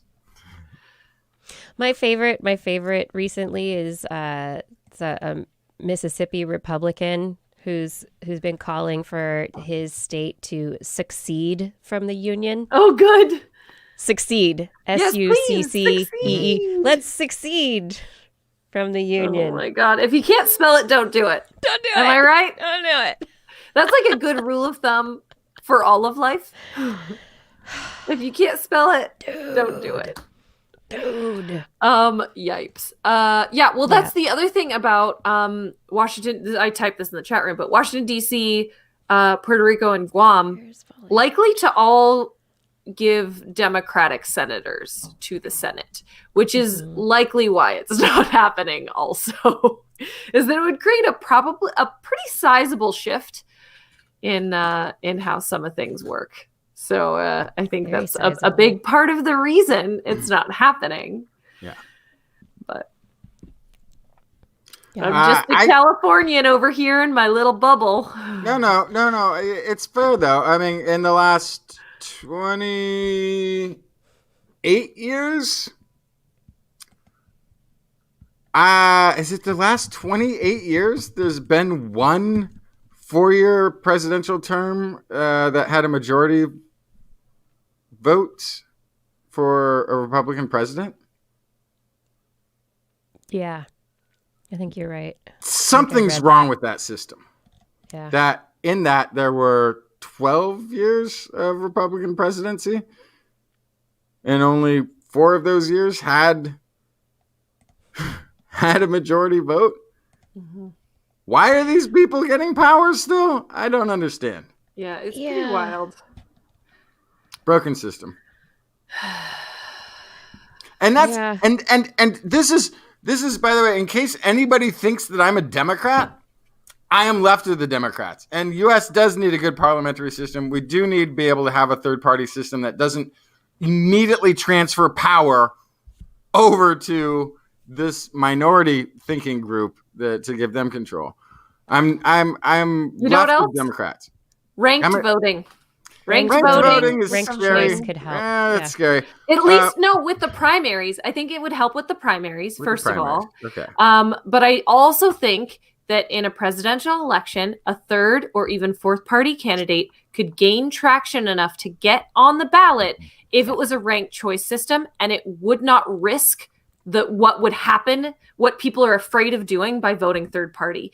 If you can vote ranked choice, then you could vote for someone left of the Democrat, vote for the Democrat as your second choice. Then you're not, quote unquote, throwing your vote away. Right. And you might actually have a better chance of that third party gaining traction and power and eventually succeeding.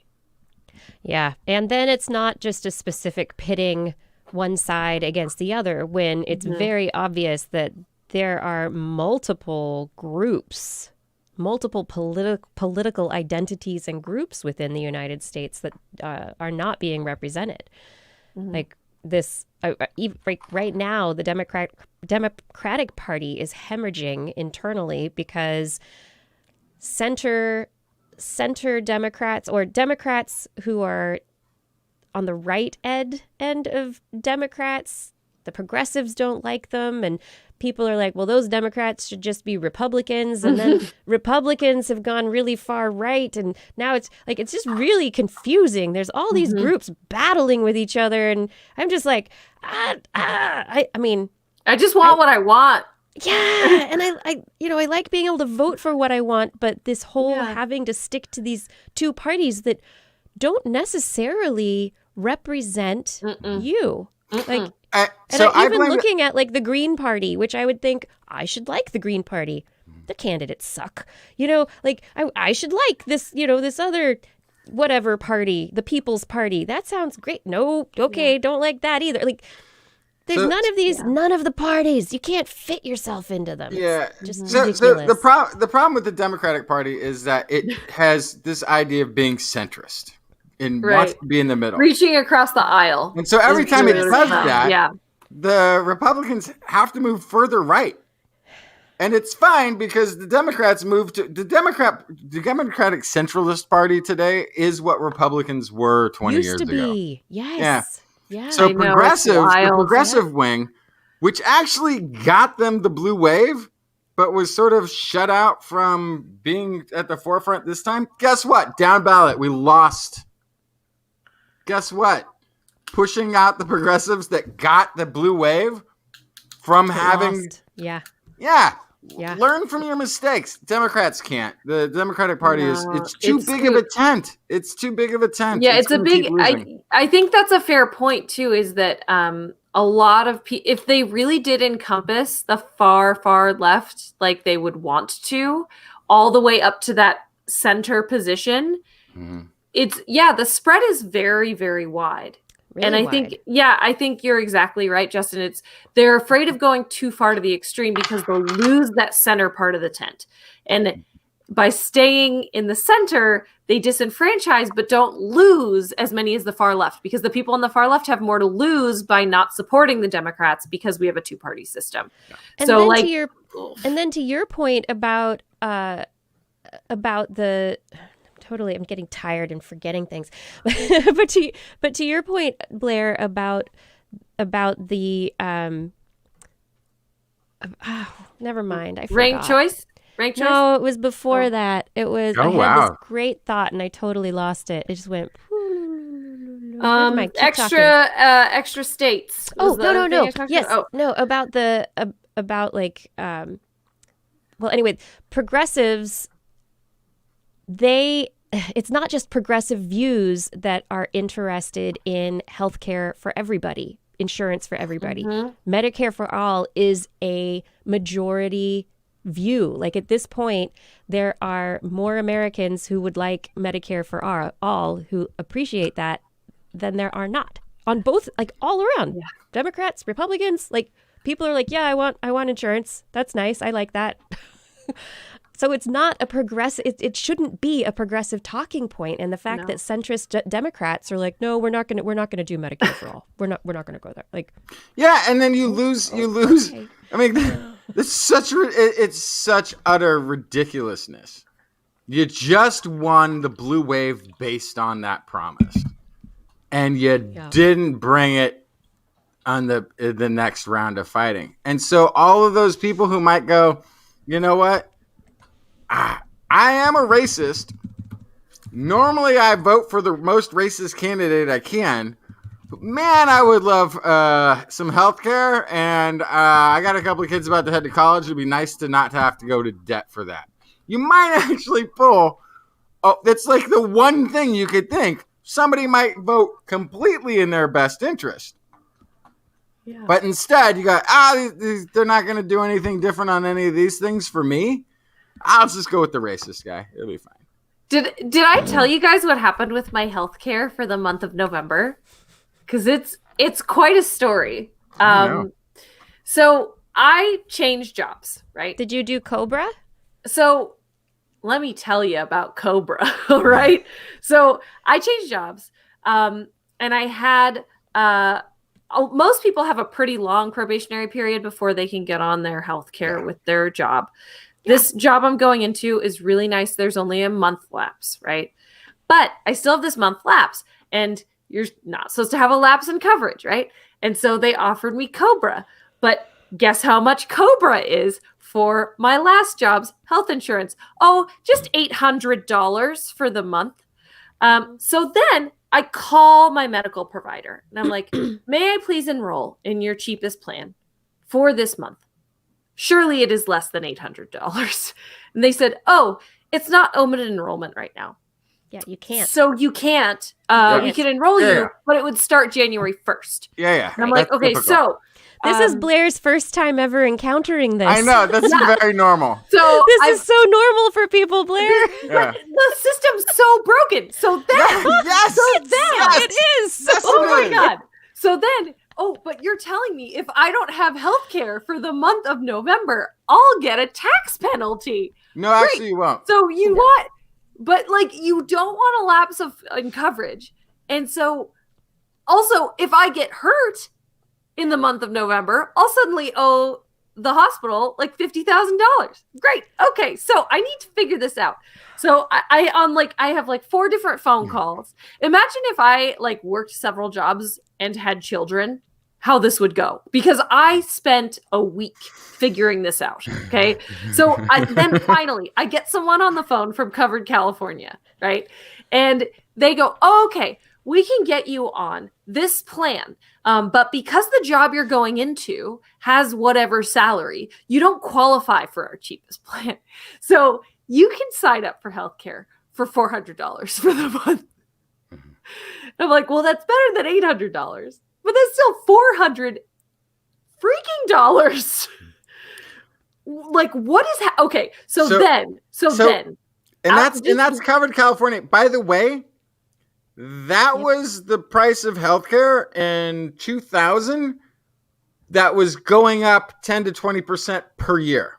Before it was probably like $600-800 for an individual before the Affordable Care Act took place. Yeah. It used to be even worse. So in 2009, when I graduated college, I bought my own healthcare because I didn't have healthcare through my school anymore.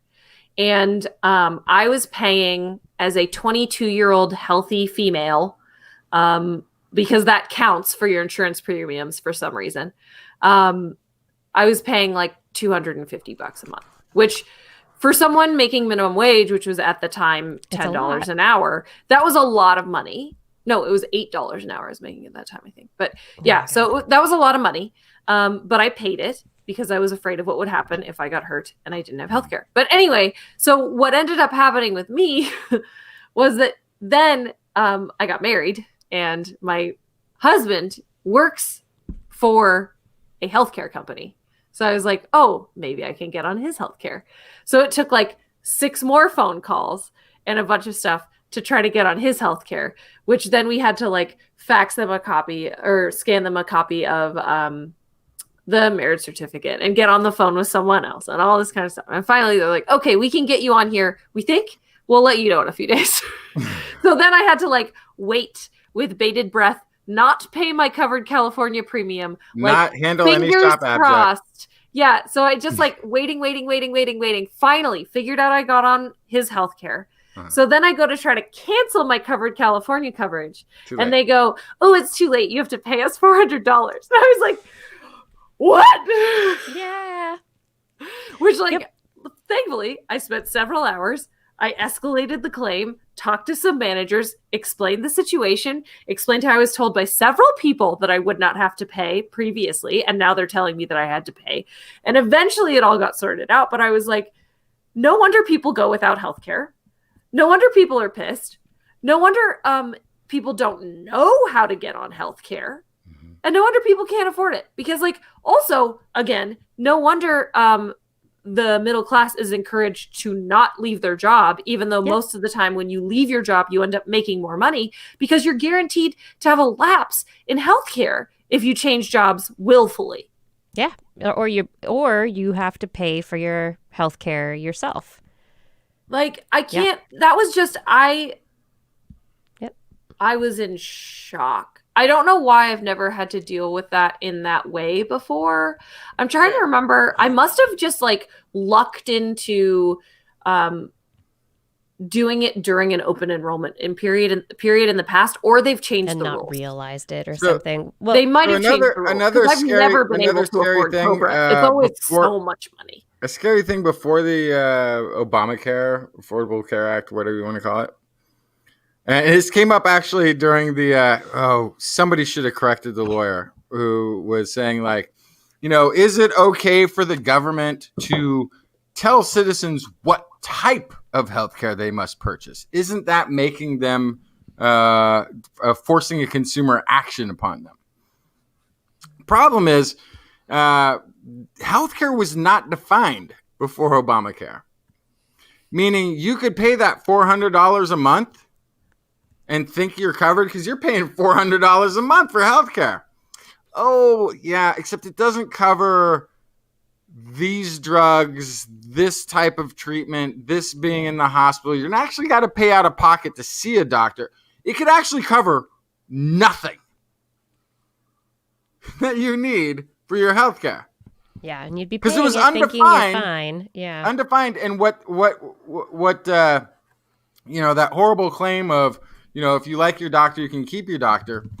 The reason that stopped working is because healthcare plans, how they had been designed previously, and not so much. California was pretty strong, had pretty strong regulations. A lot of states didn't have any.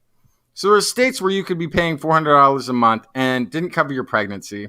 It didn't cover dialysis. It didn't cover your prescription drugs. It didn't cover your overnight stays in the hospital. It only covered you if you didn't get sick. You could go in for the physical once every 6 months. But if you got sick, it kind of stopped working and you started to have to pay out of pocket for everything. So one of the things that act did was it made it so the thing that you're paying for actually covers you regardless. So, yeah, women, your health insurance, I don't know how deep you looked into it. It may not have ever covered you being pregnant. Right. Yeah. That was the thing that was very typically left off. Yeah, there was, what was it? It was pre-existing condition, being a woman. Yeah. God. Dang it. Well, and then there was the whole thing where I ended up owing the hospital like $5,000 because I went to the hospital when I was insured, but the bill was issued when I wasn't.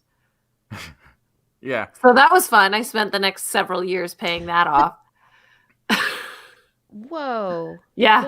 Oh, you paid it? I've never paid a medical you should have fought that. No, I did. I spent probably 50 hours on the phone about it.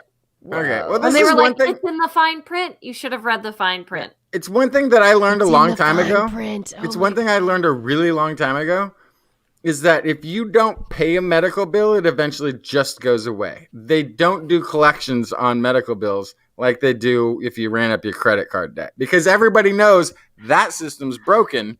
If you go in for a loan and it's like, oh, you've got $8,000 that you never paid back. Oh, it's medical. No worries. I'll make a call to the bank. They get it. No. I experienced this in the car sales business forever. When you'd look over the credit report. Oh my gosh, they owe $60,000 that they never paid back. Oh, it's medical? Doesn't count. Call the bank. Oh yeah, it's medical. Oh, no worries then. They just didn't care. because That's everybody understood, financial institutions understand that system's just broken. So at Wow. this point, it's like, why pretend that there's another version of it other than universal health care? It's Yeah. like no fault insurance. Don't spend $1 billion with investigators and people taping out lines and lawyers trying to figure out who caused the accident. Have the insurance companies cover it. If you both have insurance, have them split it. It just doesn't matter. It's not worth it. It costs more to have the other system. All right, I gotta go. I think, I I think everybody has a horror story. I think everybody has something. Yeah.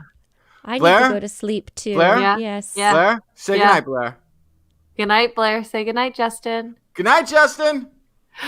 Good night, Kiki. Kiki at the Four Seasons Landscaping. I am so glad you So all glad came you to my found press conference tonight. It's wonderful to be able to speak with the American people. The people of the world are watching. And everyone, I hope you join us again next week for episode number 800. Oh my It's gonna be gosh. amazing. What are we going to do? We I'm don't gonna have have a a plan. drink. And We're gonna maybe have to- confetti, glitter, Yeah, balloons. champagne would be A good. lot of pot. Ooh, champagne. Champagne. And I'm going to wear a tie, maybe. We'll see. Tie. Maybe I'll wear a nice hat. No, hats are good. We'll see. We'll see. It's episode 800. Oh, and you to I may be in a everyone. new location. What? I might be in a new location with really good internet. Oh, I hope you not. have good internet. And everyone, for those of you who have just joined us, we're so glad that you've just joined us. For those of us who have been with the show forever, 800 plus a few. That's a Thank oh, you for that's being a lot. part of it. That's awesome. Absolutely. We so actually, great. I don't say this enough. I'm glad you do it. I appreciate every one of our listeners.